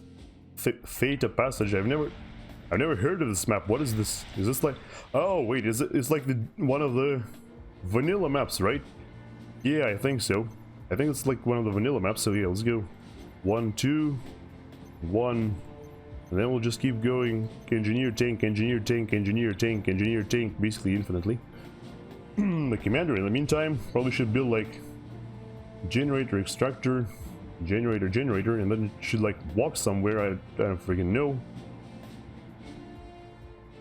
Maybe just honestly, maybe just build more generators and then more factories, so that you know the commander doesn't have to walk anywhere. I think that has its merits. Yep, this OG map, there we go, yep.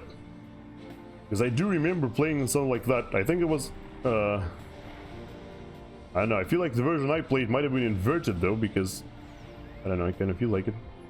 Yeah, the first engineer will probably just occupy some of this stuff close to the base. And then the next engineer should probably go and expand somewhere else. Where is the big... Yeah, okay, so there are big chunks of reclaim in the middle, which I probably should grab ASAP. So let's go do that. Whatever, it'll figure it out. And then yeah, also like boom here. Yeah, by the way, I know the background music is still on. I'm just don't really have the time to fix that, you know.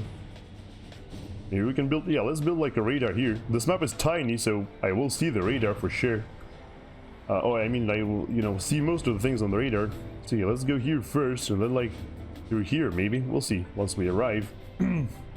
Alright, this factory will just make tanks non-stop. We are out of mass, which is a little bit unfortunate, but you know, that's what you get when you build so heavily with your commander. Immediately we can, yeah, there's a reclaim field right here, so let's go here and reclaim that. There, of course, there won't be too many of them. There's mass in the middle of commander to get, you see when you're walking between getting mechs with NG, you should reclaim there. Ah, yeah, that's true. That is something I should definitely work on in the future. Hello, can you finish this extractor sometime today, please? Also, the commander should probably just build a few more of these and then, like, I don't know. Let's build another factory then, and then walk, like, towards them. Oh, hello! Alright, so these guys have already killed my friggin... Ow. Well, that sucks. Already killed my guy. Send a tank here, maybe.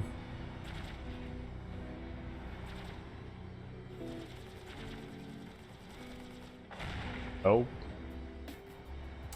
I was gonna say, well, they can see my, oh god. Why are you making like a million of these? What is happening? What? Guess this guy really wants to shut down my, like, mass production and stuff. Oh.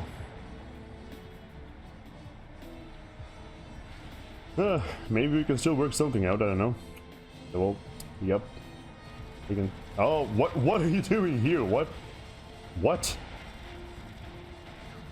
The hell is this about? What is wrong with you? What? Get out of here. What is that? Oh, it's a scout. Okay.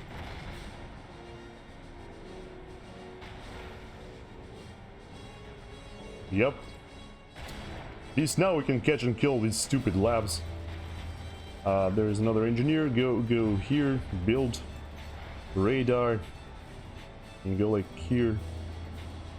Okay, yeah, it looks like it's not working out too well for him though.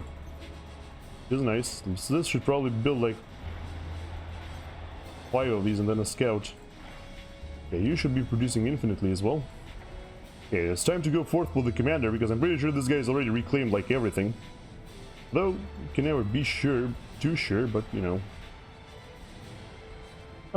Yeah, so more tanks here. Send them like through here, perhaps.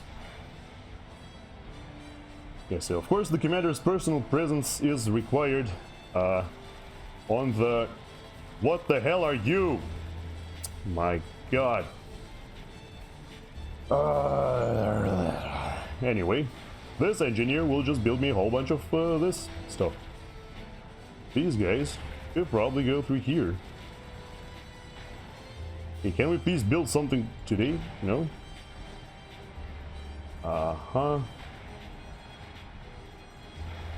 Alright, you can, you know what, build me a energy storage. And probably these 3, yeah, you know what, I'll do it like this and then I'll probably start assisting these to increase my... What the hell is this? Excuse me?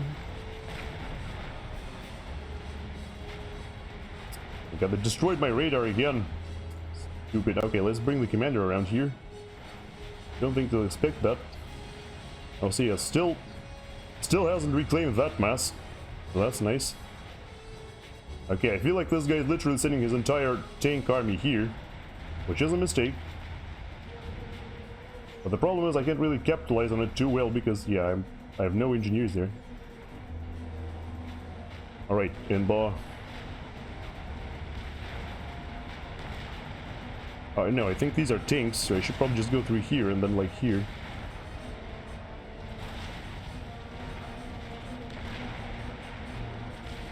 Oh, there's the commander, okay. I like how I still end up reclaiming these. That's nice. Okay, yeah, there's more tanks coming in on the right flank. It feels like... Yeah, this guy's probably like outbuilding me for now, so let's go and... Or outproducing me in terms of land, so let's go and build like more factories here. Or something.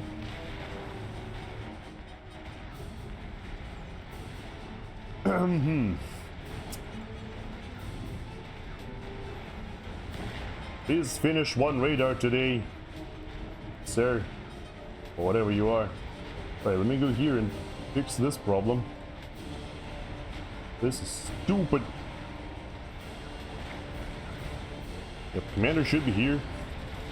Oh, yep, they're running straight into the commander, which is excellent for me. Come on. Okay, there we go. There's the radar. Nice.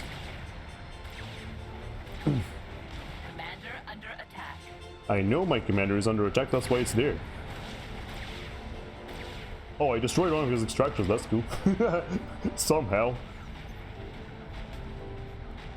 I actually did. Actually, like this, probably. Okay, can you please come there, go there, and... Oh, hello. There's the opposing commander, which I don't want anything to do with. Okay, yeah, looks like... Yeah, this still hasn't been occupied, so let's go here.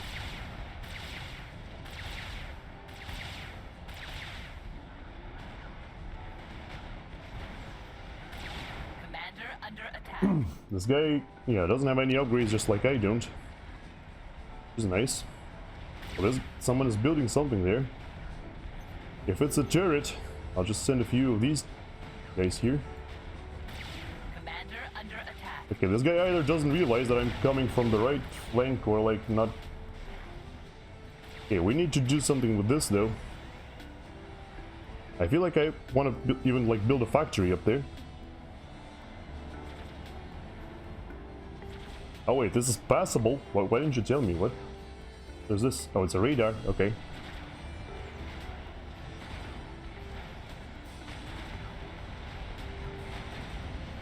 Mixes, can we prioritize? Where is... God damn it, I can never find that thing. Okay, there we go.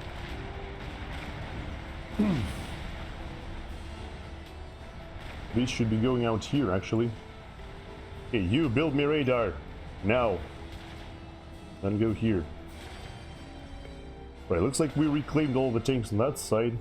Can we please finally get this extractor online?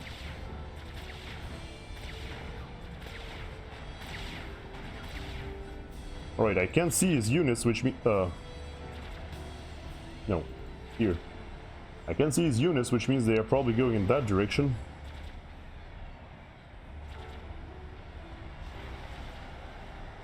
Or maybe they're all here. I don't freaking know.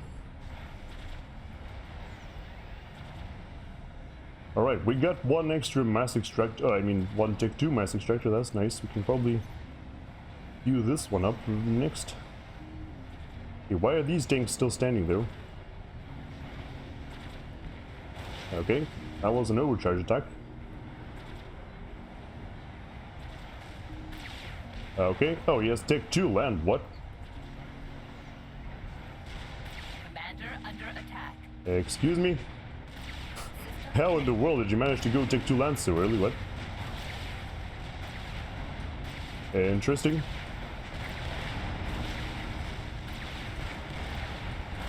Commander under attack. That's a little bit weird. But okay, that, you know what that means? That means we need to go Tech 2 land as well. Yep, retreat. The commander can definitely afford to take some damage here. No problem at all. You assist this. Have we? Oh, yeah, we're... Very good. Right, we probably need to land near factory as well, to be honest. This is getting a little bit ridiculous. Oh, yeah, there we go. The engineers made it there. Very cool. Why are you still going? What? Retreat. Right, can I... You know what? Maybe I should... Yeah, you know what? Let me try to go for Tech 2 here. Maybe that will work.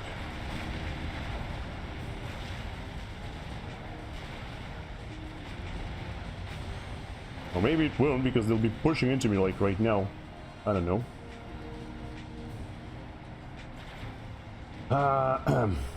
Can we please finish this before too long? It's probably a mistake to get... Yeah.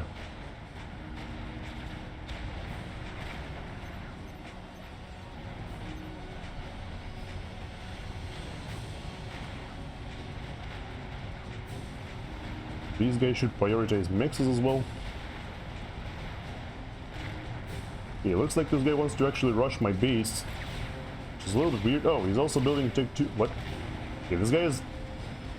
I have no idea how, but this guy has drone, Tech 2 land, and Tech 2 engineering suite, which is absolutely ridiculous. I have no idea how he could possibly do that, but whatever. The most important point right now is to not lose my Tech 2 extractors. Looks like so far we're succeeding in that. Alright, cool. Actually rebuild them here. Commander under attack. Wait, what? Oh, we're still destroying their mexes, that's nice. Hello? What? What is this? Hey! Hey, that's not fair. Let me finish my goddamn upgrade. Hello?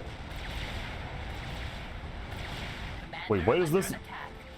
What the hell happened here? Why is this entire... What?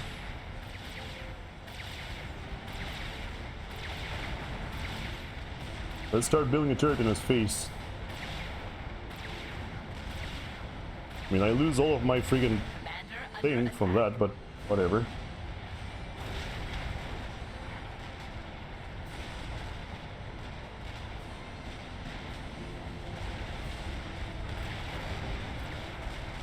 Commander under attack. Yeah, they can't go up against a Tech 2 commander, not really. The problem is I've also lost my mixes just like this guy did.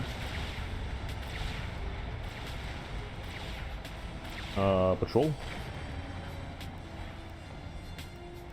Commander under attack.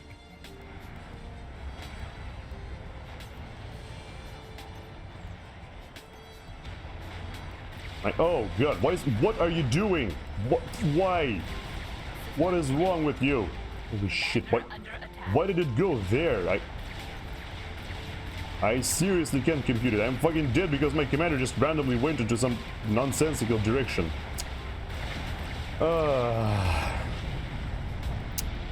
Would have won this game if the commander didn't act like an absolute fucking idiot. Isn't that just brilliant? Yeah, see, this guy has no mass. He has no mass. Fucking stupid game. Why did he go there?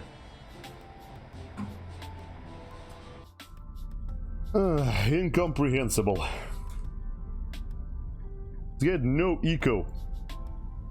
Should have been impossible for him to do that.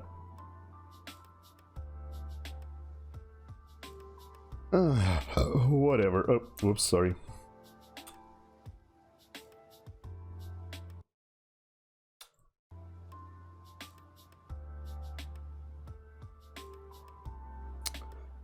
Let's see if we can find wait, I have found a good game, right?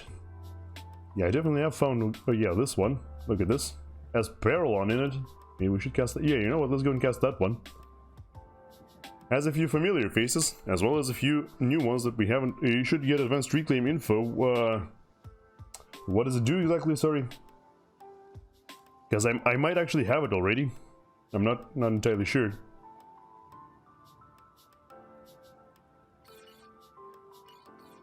Whoa, that map was super cool. Right, let me shut down the music and we'll introduce our players again, as they wish each other GLHF. Looks like, yes, looks like Team 1. Yes, Team 1 will be in up north, while Team 2 will be down south. A really nice looking map. It's called, what is it called? Ayzee Open.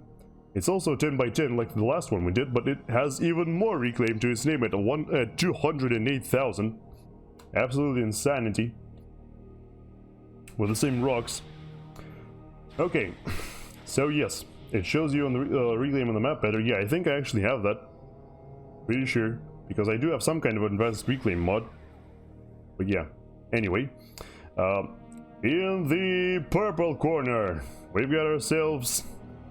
Ancat playing Aeon at 1600 rank points. In Fabulous, Electric Blue going first land, and then for a Hydro Rush. Yes, 4 massive structures and then immediately Hydro, of course, as you do. Next up, we've got ourselves Robustness at 1700 rank points, playing Cybran in Elephantine Grey. Also going first land and also going for a Hydro Rush. I assume every player on this particular map will go for the same thing. That is very much to be expected. Next up we've got Wi-Fi, which we've seen in the last match. In Fabulous Ferrari Red, playing UEF. Now going first land, well, also, I mean, obviously another Hydro Rush, as per usual. In what looks to be an air position, we've got ourselves Wish in Vivacious Violet, which also seems to be the team color at 1700 rank points, playing Seraphim, also going first land. And last but not least, for Team 1, we've got Wish, impersonating Wish, I guess, kinda sorta, or mimicking him in some way, at 1800 rank points, playing Cybran, an amazing, what is it called again? Cyanide Cyan, right. In the blue corner, we've got ourselves... What is this? Arane at 1500 rank points, playing Seraphim in Lime Green, going first land, and also for a Hydro Rush. I probably should stop saying that because, like I said, everybody will go for that. And next up, we've got ourselves Juraj, who have also seen the last cast, at 1600 rank points, playing UEF in Breast Cancer Awareness Pink.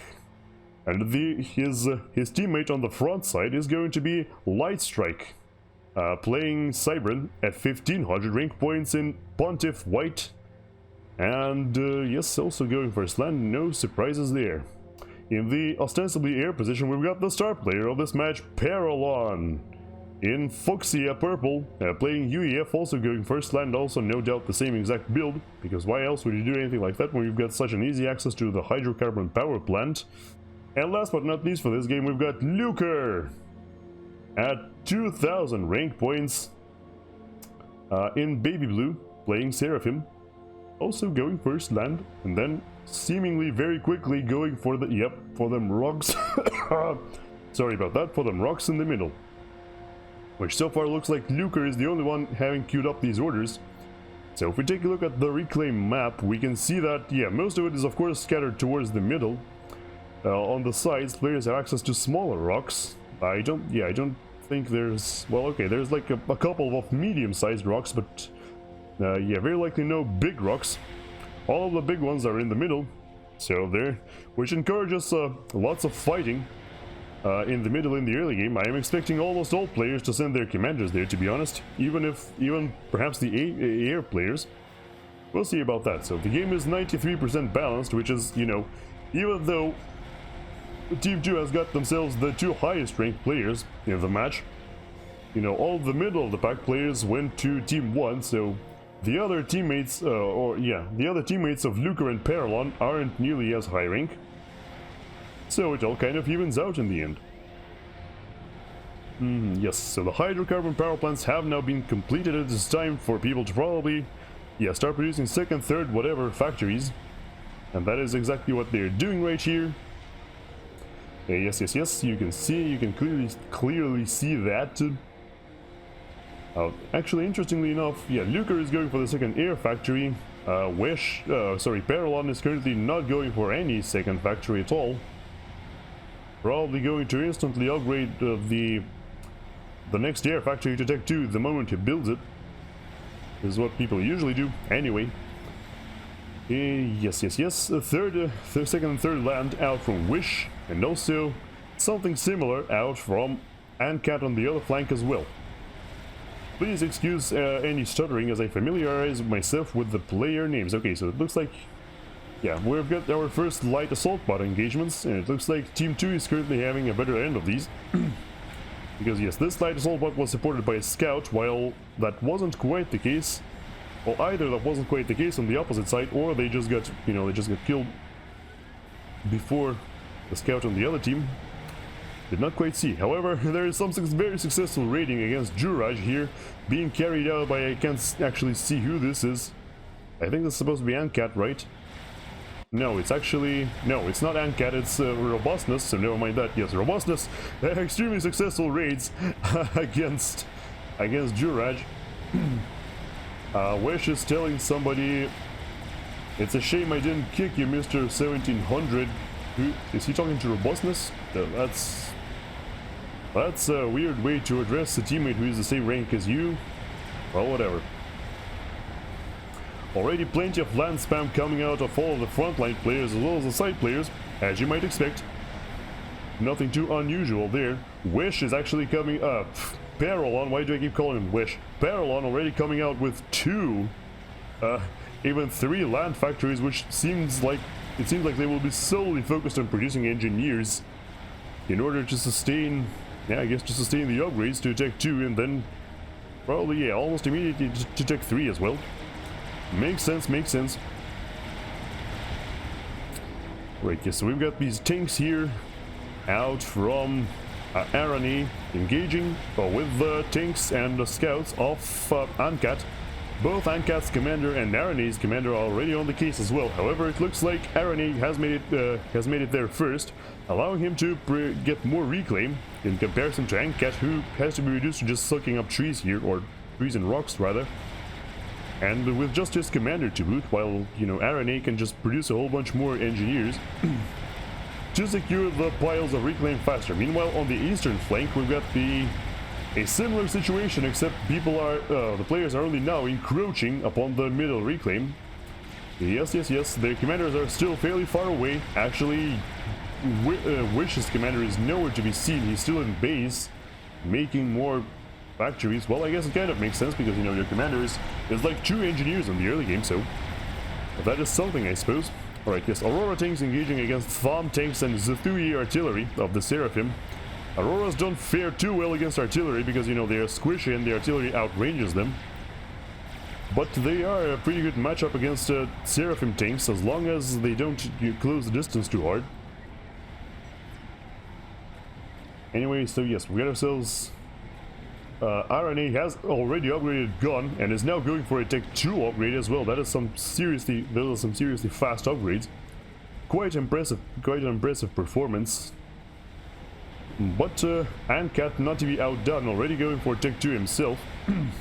realizing the necessity of securing this position in order to not let any enemies sneak through and seep into other players' positions. Alright, I have no idea what is happening here. Robustness is building turrets, Cerberus turrets in the middle of nowhere. I guess, yeah, Robustness is trying to wall himself off to make sure that no enemies sneak by, same thing. Except, yeah, he's starting it a little bit further away from the middle, so you'll have access to a little bit fewer resources in comparison to Team 2. Overall, if we check out the reclaim numbers in total, it looks like Team 2 is, as expected, a little bit far ahead, with 52,000 versus 49,000. Very much to be expected indeed, considering Team 2's more aggressive performances on the flanks. It looks like in the middle, nobody wants to go aggressive, nobody wants to, you know, just die, die too quickly, I want to say.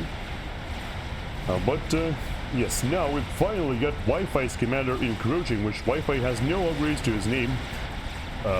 If we check out other commanders going for the middle, Robustness has got himself Tech 2, obviously, you know, having constructed these turrets as well as the shields, and is now making more factories as well in order to produce even higher, overwhelming amounts of spam.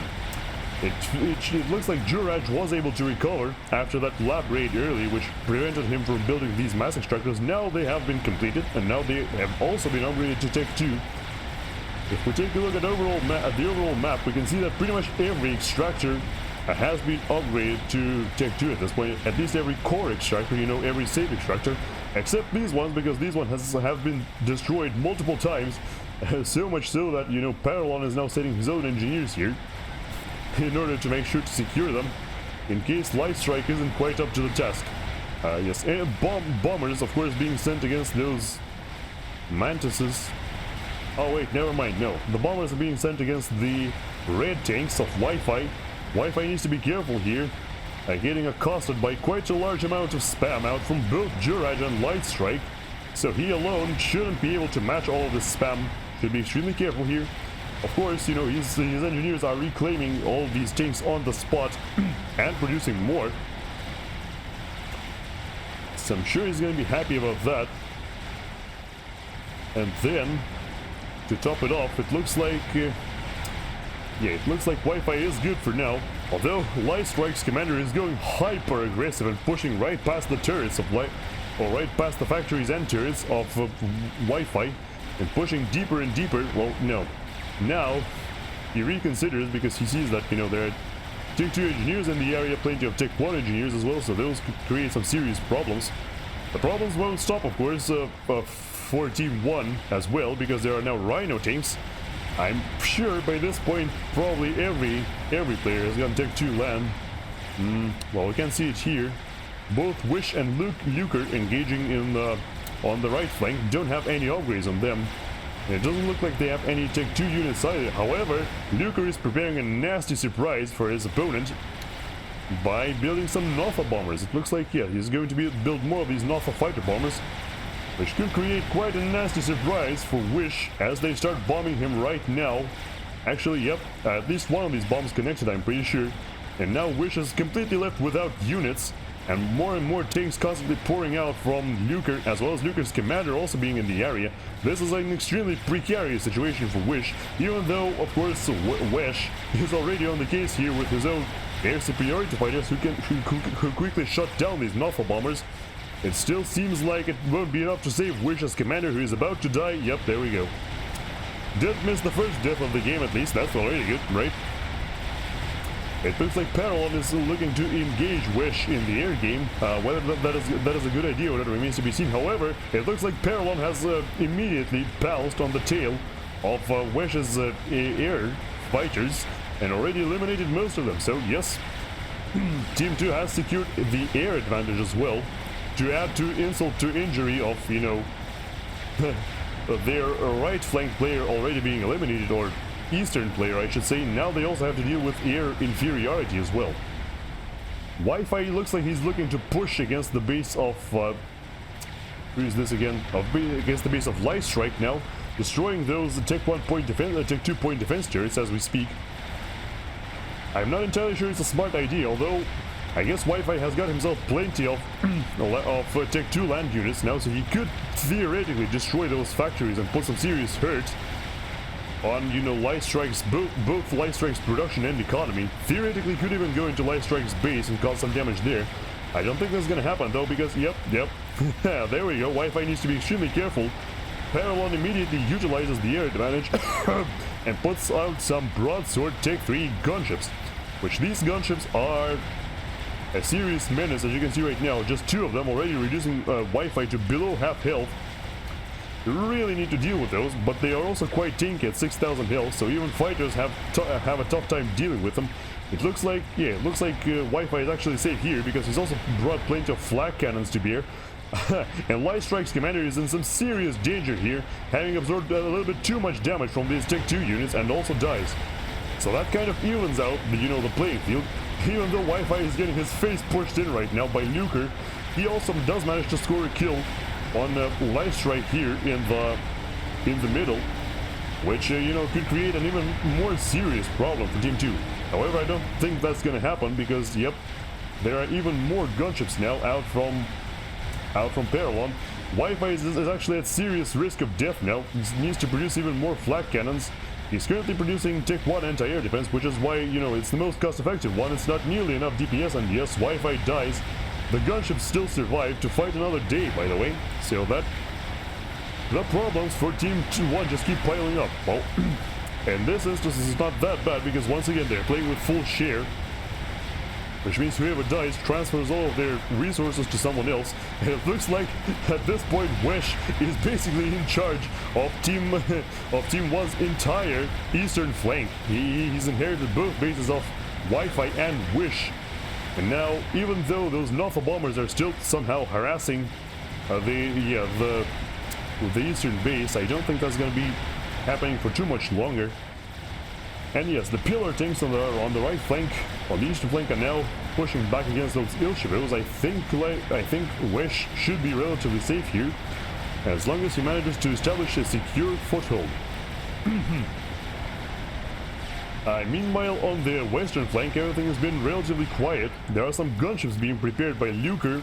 However, sorry, that is Antcat, not Lyuker, of course. I'm not entirely sure if these gunships can accomplish too much, because unfortunately, the air disadvantage for Team 2 is still a little bit too much. They are trying to destroy, Tech 2 mass extractors belonging to Juraj, which will do some serious economic damage, of course. But Juraj does have some flak in the area, which flak cannons, even mobile ones, shred those gunships with ease. The gunships, however, don't want anything to do with those flak cannons. They just move on and destroy yet another Tech 2 mass extractor. There are also bricks here, out from Robustness, already pushing in all the way into not only Juraj's main base. They already could destroy Juraj's they could destroy Juraj's Tech 3 land factory headquarters, which would be a devastating blow, because that would prevent him from producing both or either Tech 2 or Tech 3 land units. That would be an absolutely devastating blow if it were to actually happen.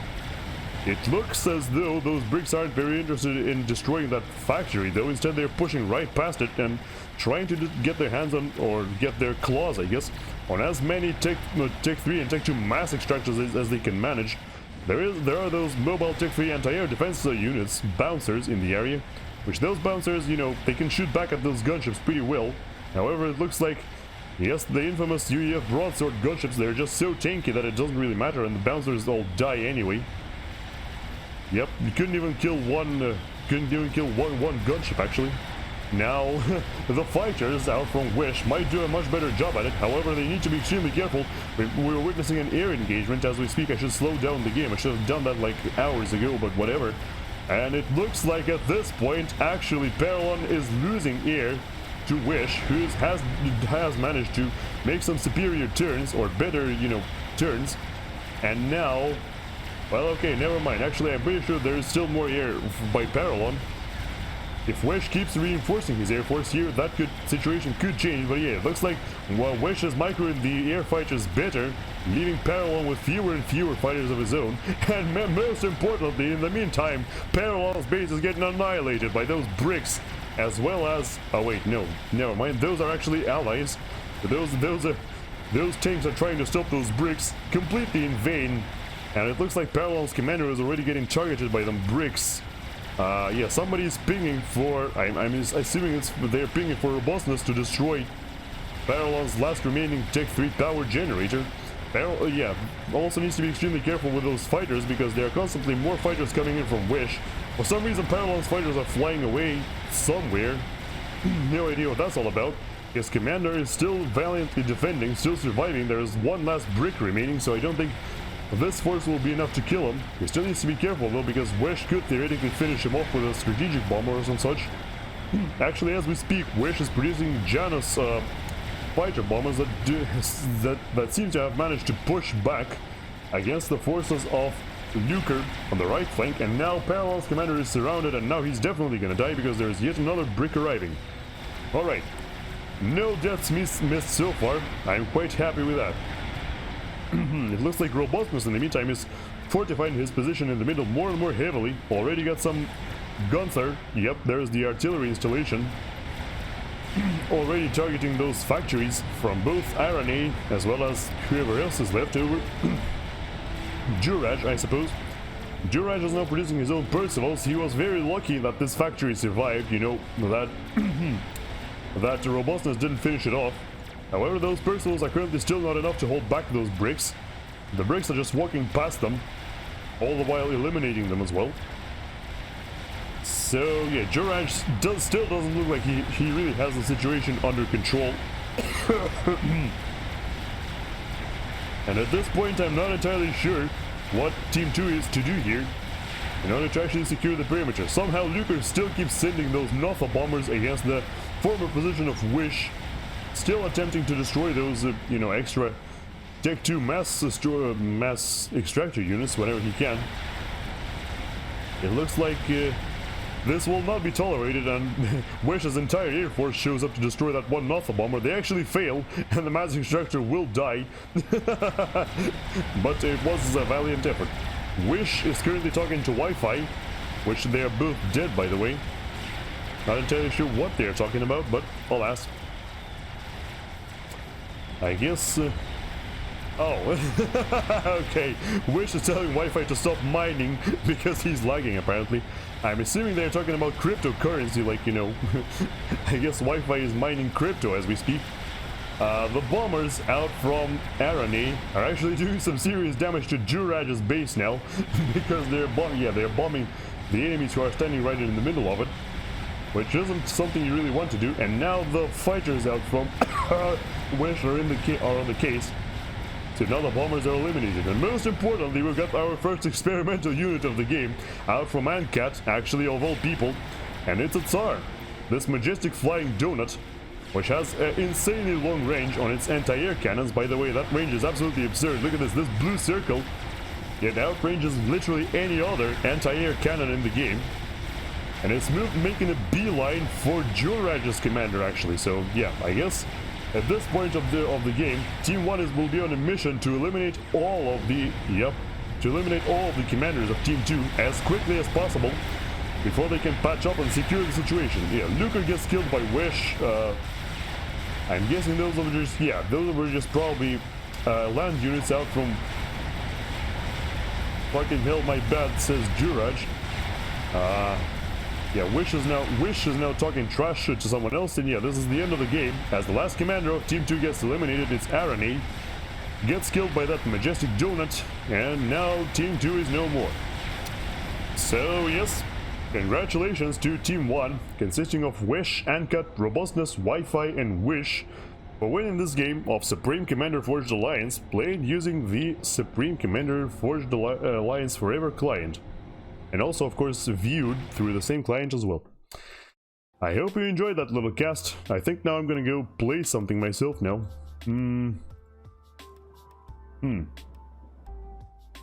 300 and more. Welcome to Gigantic Robot Assault. Now that does sound very, very appealing, but they're expecting 14 players, which I don't know how long that's gonna take. Strategic Gap 100 plus games, no smurfs. Okay, I qualify for every category here, so I think I'm gonna go for this one. Even though it's Gap, and you know, God knows how long it's gonna take. Alright, let's see what position I could be put into. I wonder if going for, like, specifically putting myself into an air position is a good idea. Oh, TV Nobby is here as well. Hey! Hello, TV Nobby. Haven't seen you in a while. Sorry. Can we... This one's being hosted by Mutant Gene Pool, which is someone I know. I think Mutant Gene Pool has shown up here a couple times. And of course, very often appears in Willowcast as well. Right. So we're only missing 2 people. Who is Valka? What?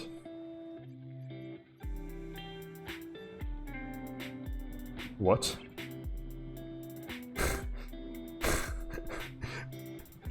Okay, look, so Valyok, like spelled right here, is a short Russian name, or Russian shorthand for the name Valentin, or Valentine as it would be in English.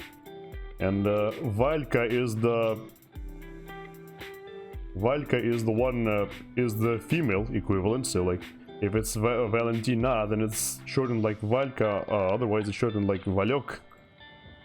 So yeah, those are just 2 completely different, unrelated things. Are you sure those are related?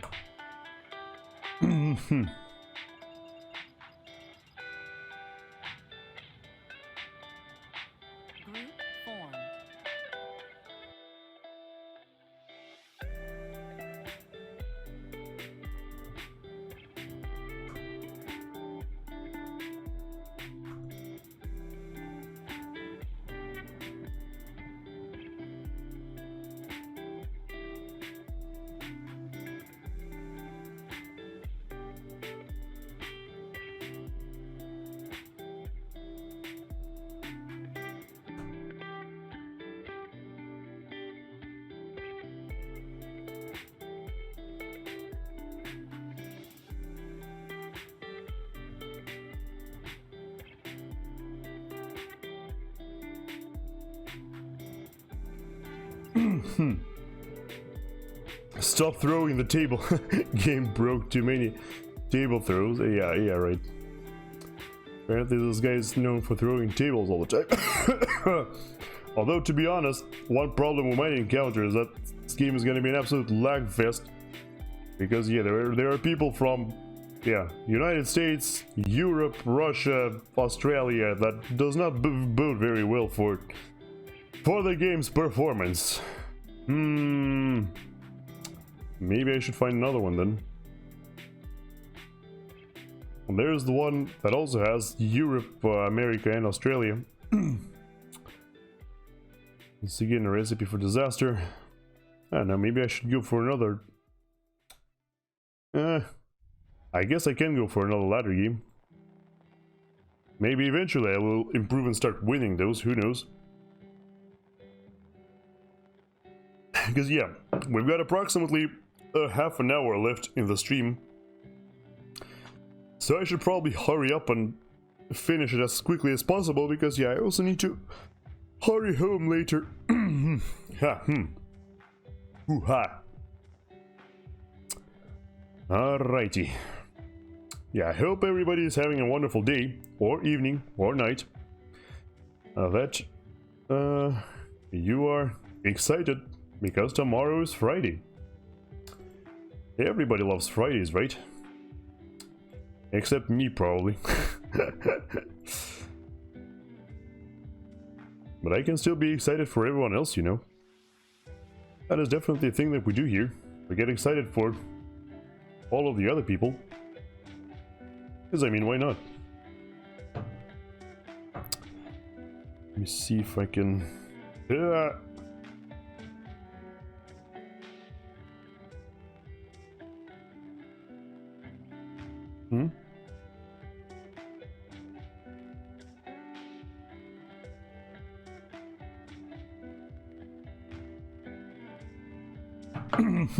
Okay. Just stretch as well. Oh, wait, this one filled up. Whoops. Did not see that coming. Okay, yeah. 34 seconds left until we can maybe find a game. We'll see. Yeah. If you're familiar, if you play ladder a lot, maybe you can evaluate my performance in the last ladder game. I feel like I did relatively okay, just the freaking... the patrol order absolutely fucked me for some reason. I just wanted to, stand there and reclaim a bunch of stuff, but then suddenly my commander just wade straight into the range of the opposing Tech 2 turret. That was stupid. And also, yeah, I have no idea how...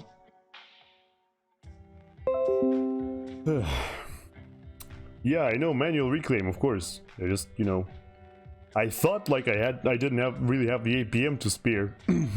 So I just went for that. But yeah, of course, should probably do things like that manually, unless you're using an engineer. Oh god, it's open palms. Oh god, it's the same. Oh no, it's the same guy too. Correct. What are you doing? What is wrong with you? And my commander immediately started walking. Some godforsaken reason. Okay, actually, I think a better plan is to... Actually, you know what? Never mind. Instead, what we'll do is we'll cancel that. Yeah, I'll just build... yeah, you know what? Just calmly build some power generators and some mass extractors with my commander. And some like this. And build another factory. And like a couple more of these. Actually, no. These will be built by engineers, because by that time I should probably just walk to the middle. Okay, my factory isn't producing anything. That's a great start. We can immediately, yeah, do an attack move order here. Let's do tank scout, engineer, tank scout, and then just... That's an interesting mix-up I've got here of, the Supreme Commander tracks and the other tracks. Okay, let's go. This guy will probably just head over here, build like a factory, and then start reclaiming. Oh my. Sorry about that. Can't really help it. I wonder if I can...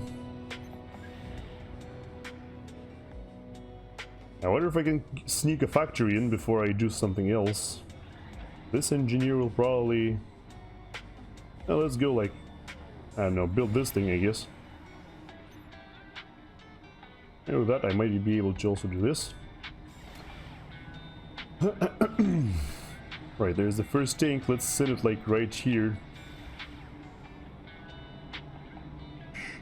Okay, this guy is actually playing UEF again, so might have an advantage as long as he sends like labs to my position. Right, yeah, looks like we're good on power for now, which is nice. This is an engineer. Yeah, let's send this engineer here. Attempt to do the same thing. I don't know how successful it's gonna be. Yeah, build like a factory here and then stuff like this. There is the tank. Go protect this engineer. This will solely produce tanks and probably send them like here before we figure out where else to send them.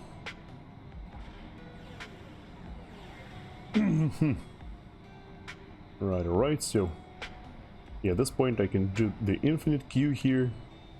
Looks like our economy is doing alright so far. Knock on wood for that one. I should probably, you know what, I should probably send another... sorry. Oh, there's a scout flying out already, so this guy, yeah, this guy's decided to go for air immediately. Means I'm gonna get bombed into oblivion soon. Means I should probably make an anti-air turret cannon here. Why are you guys standing still? I cannot fathom.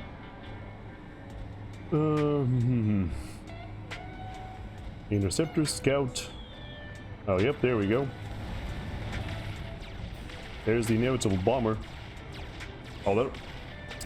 Where is that thing? Oh, okay, I think I killed it there. Good. Yeah, then just build rows and rows of power generators because we'll definitely need that. There's another one. Come on, this is not funny.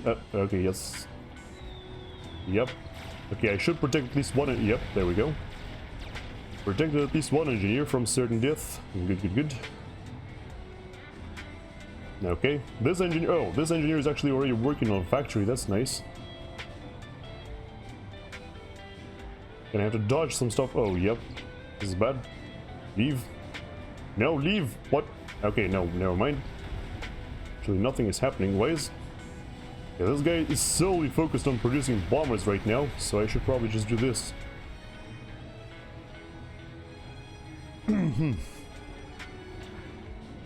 Why is there like a million bombers in my base? What are you doing? Like, you do realize it's not a... You do realize it's not gonna accomplish anything in the long run, right? Like...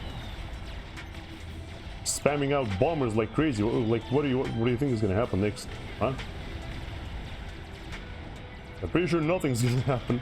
Yeah, there we go. Now, already got some... Yep, see, factory almost complete here. I've, yeah, I don't know what this guy is doing, but this makes no sense. I mean, of course I'm out of energy and all that, but, like, well, so what? You know?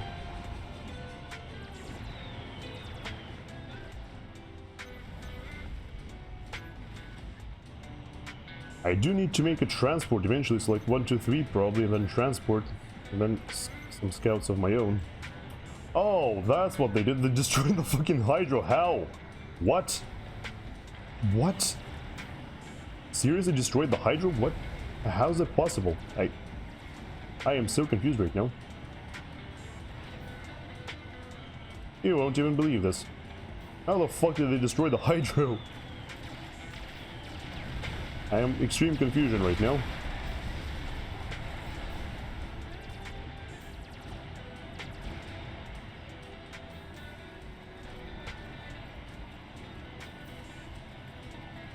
It's like he's not even occupying anything, what?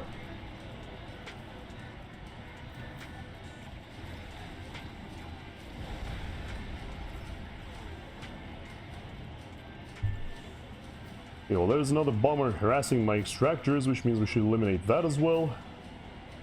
It's all well and good. Okay, this engineer should keep constructing these. Okay, can I get another engineer today, please? Thank you. We need to rebuild that hydro, I suppose. And then this, I guess. Yeah, that was really weird. I don't know what this guy was expecting to do, but like it ended up accomplishing pretty much, no, god, pretty much nothing. He's like,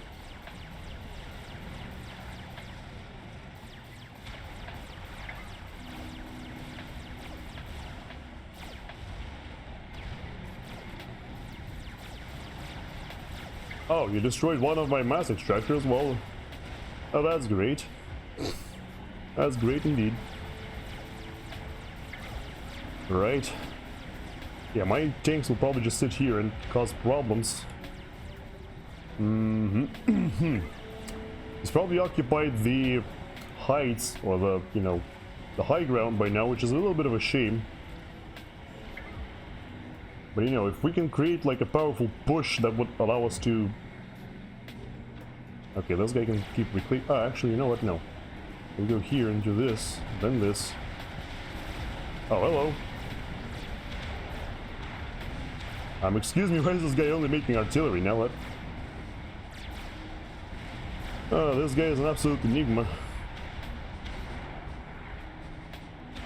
No idea what he's doing or why.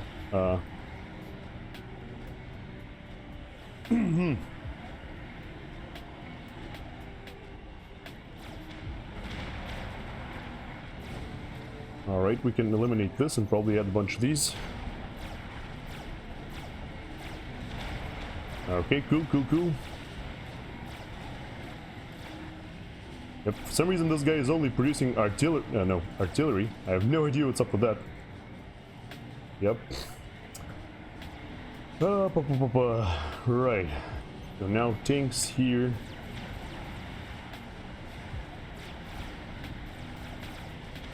Okay, you guys can patrol this now.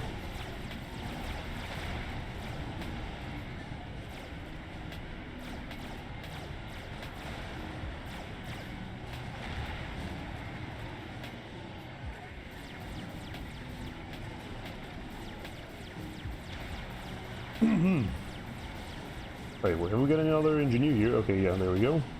There's the... Oh, wait. Alright, I'm overflowing mass like crazy. This guy's probably like tick 2 land by now. Which is also something I should do. So let's have these guys help this guy. You make another factory and then we'll get... Actually, you know what? You go here. Try and occupy this. Then come back. Hello? How did this thing sneak by? I have precisely zero idea.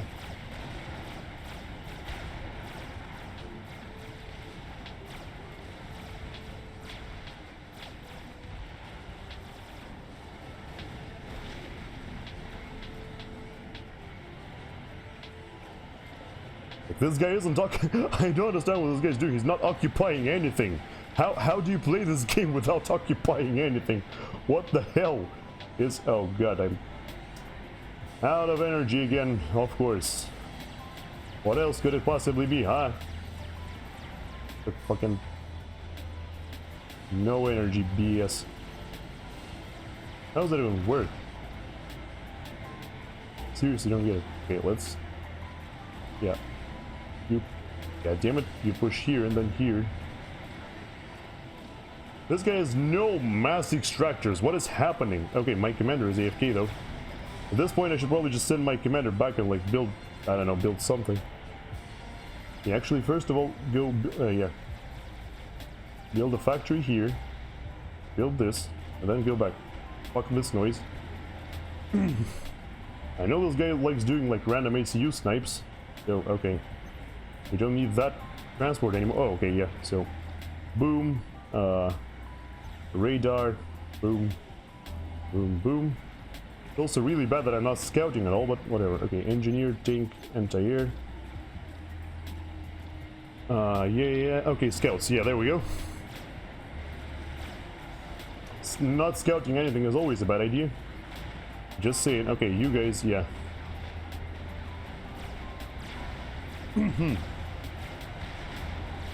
Alright, so he's got like 1 million. Alright, this guy actually has no... That's interesting. Okay, let's start upgrading these 3. I mean, why not? Oh yeah, I didn't see if he has any upgrades or not, so yeah, engineer, tank, whatever. 1, 2, 3. Yeah. Alright, have we got another... Yeah, there we go, we've got one engineer who will just build us some TMD here. Like so. And probably, I don't know, we'll see what he does next. We need a couple engineers to send here. Also go and claim this space. Alright, the second engineer will go and build some E2 power. Because we needed that like yesterday. You guys go help with that. You guys go also help with that. I still don't understand why these are being sent here. Whatever, not a big... Oh, yeah, there we go. Wait, what? Or not, I don't know.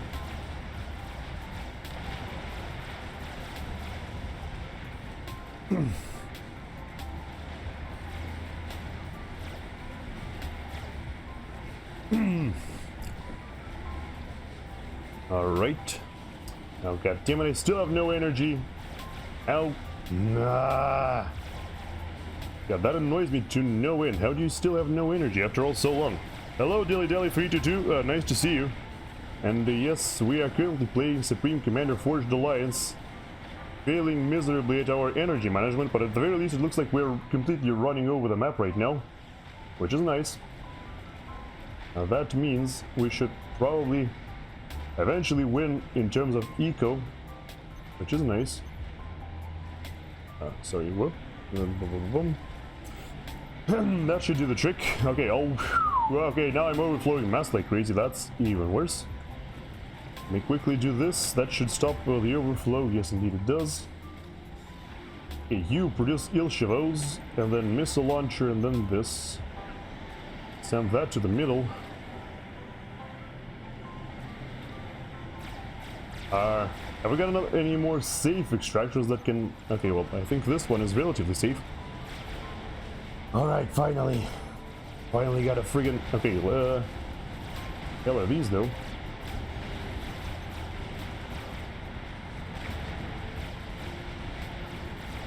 Yes, I'm not entirely sure why this guy still stubbornly wants to push into the middle. Send the priority to mixes and let's go strike another blow of humiliation. Yeah, also these, these should be patrolling the area as we speak. Alright, alright, alright. All good, all good. Yeah, the ill chevaux are already going here. Right, they're retreating, so let's send the bombers through there. And also claim these extractors, because I mean, this guy isn't, so why not?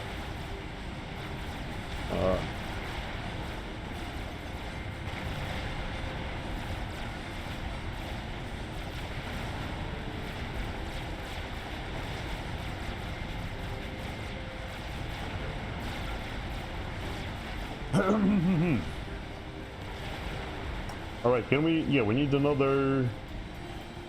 yeah, you know what? We'll upgrade you to Tick 2.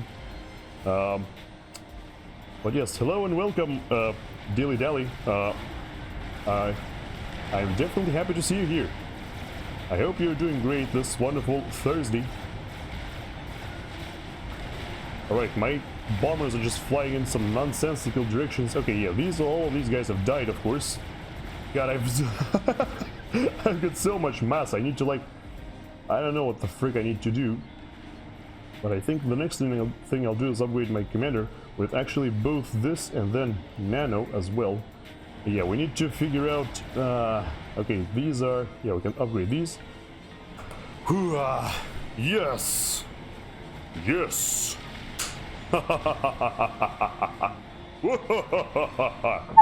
There we go. Out 8 PM this guy, I guess I should say. Well, that was a nice revenge match, if I do say so myself.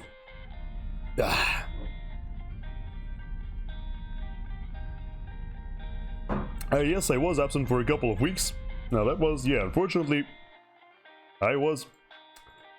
yeah, first of all, I was a little bit sick, and second, we've also got lockdown right now, which creates complications when it comes to...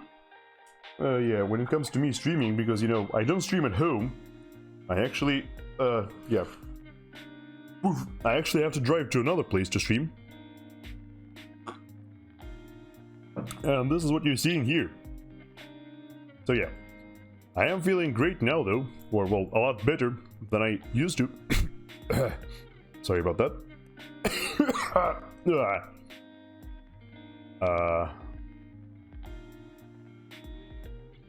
Yes, I am feeling a lot better now, so don't worry about that.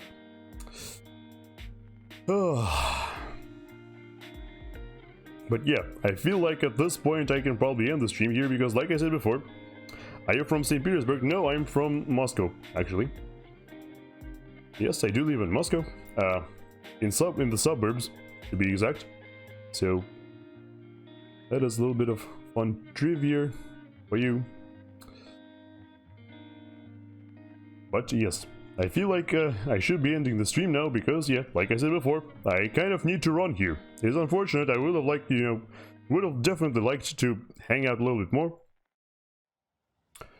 But for now, it's not quite in the cards for us. So let me just look for a streamer to raid. And yeah. Yeah, always good to end on a win. Yeah, that's why I'm ending now, rather than risk playing another 1 hour long game and then losing. that would be, you know, most unfortunate. But yeah, let's look for somebody we can potentially raid. Oh, you're from Kiev. Oh, that's nice. Welcome. Nice to know. How's the weather over there, by the way? I've heard, from my understanding, the weather in Kiev is usually, well, in most cases, a bit better than it is in Moscow. Or at least warmer, because it, like, you know, it's further to the south, but I don't really have proof for that. But anyway, so yeah, if you're interested to see more of me, for whatever reason, there is my socials right there. You can follow my YouTube, for example, because right now, as we speak, I am in the process of editing and uploading my playthrough of Deltarune Chapter 2 onto that YouTube channel. So yes, you can check that out. I've also got plenty of other games there, which yeah, the most important thing is that My YouTube, all of the stuff you see on YouTube is exclusive to YouTube. Yeah, that's not what I do on Twitch. It's a completely different thing. Totally different and totally exclusive. Yes. All right. Looks like I unfortunately can't raid anybody who would be playing Supreme Commander, because I'm literally the only player in the world, or the only streamer in the world playing that right now. Who should we raid in this case, I wonder? I do so wonder. Let me see if maybe suggestions can... Oh yeah, there are some suggestions. I haven't seen any of those people though. Never seen them before. If you've got any suggestions, you're more than welcome to produce them as well. I would definitely take a look. So I got no one online at this time. Oh yeah, well, happens sometimes. That's okay. But anyway, yes, I also do have a Discord server and an Instagram page, which isn't frequently updated right now, unfortunately, because I'm doing, you know, plenty of other stuff. Only the 24/7 auto stream, well, yes, but you know, I don't know. I feel like it will look slightly weird if I were to raid a channel that currently has 825 live viewers while I only got 6. I don't know. Well, I'm sure, you know, the owners of that channel will be very civil about it, but I don't know. I don't think it will really look very, very nice. Although, yeah, I know they don't need the raid, that's true, yeah. That's the thing, they definitely don't need, because like everybody is already following them anyway. Alright, here is my raid message, which you can copy and then paste once we arrive to the target channel. So the channel I'm actually going to be raiding is going to be Chill Rob, an amazing musician who is also a fellow Russian, at least from my understanding. And it's always a pleasure to hear his tunes, because he's absolutely amazing. Also, I forgot to switch my scenes to just chatting, because I'm a professional streamer, of course. There we goes. Yeah, so for now, I'll be saying goodbye to you all. Yes, that's all I've got for you for today. I hope you enjoyed our time together, because I certainly did. Here, have a hug. Yes, have a hug, so hopefully your day goes better now. But in the meantime, I'll be going away, so thank you all so much for watching, I really do appreciate it. And yes, hope to see you soon again. Maybe even tomorrow, because I think I should be streaming Minecraft tomorrow, if everything goes as planned. You know, of course, life always changes your plans, but who knows? I feel like it should happen. But yes. Goodbye, take care everybody, and see you soon. Let's go and say hi to our new friends.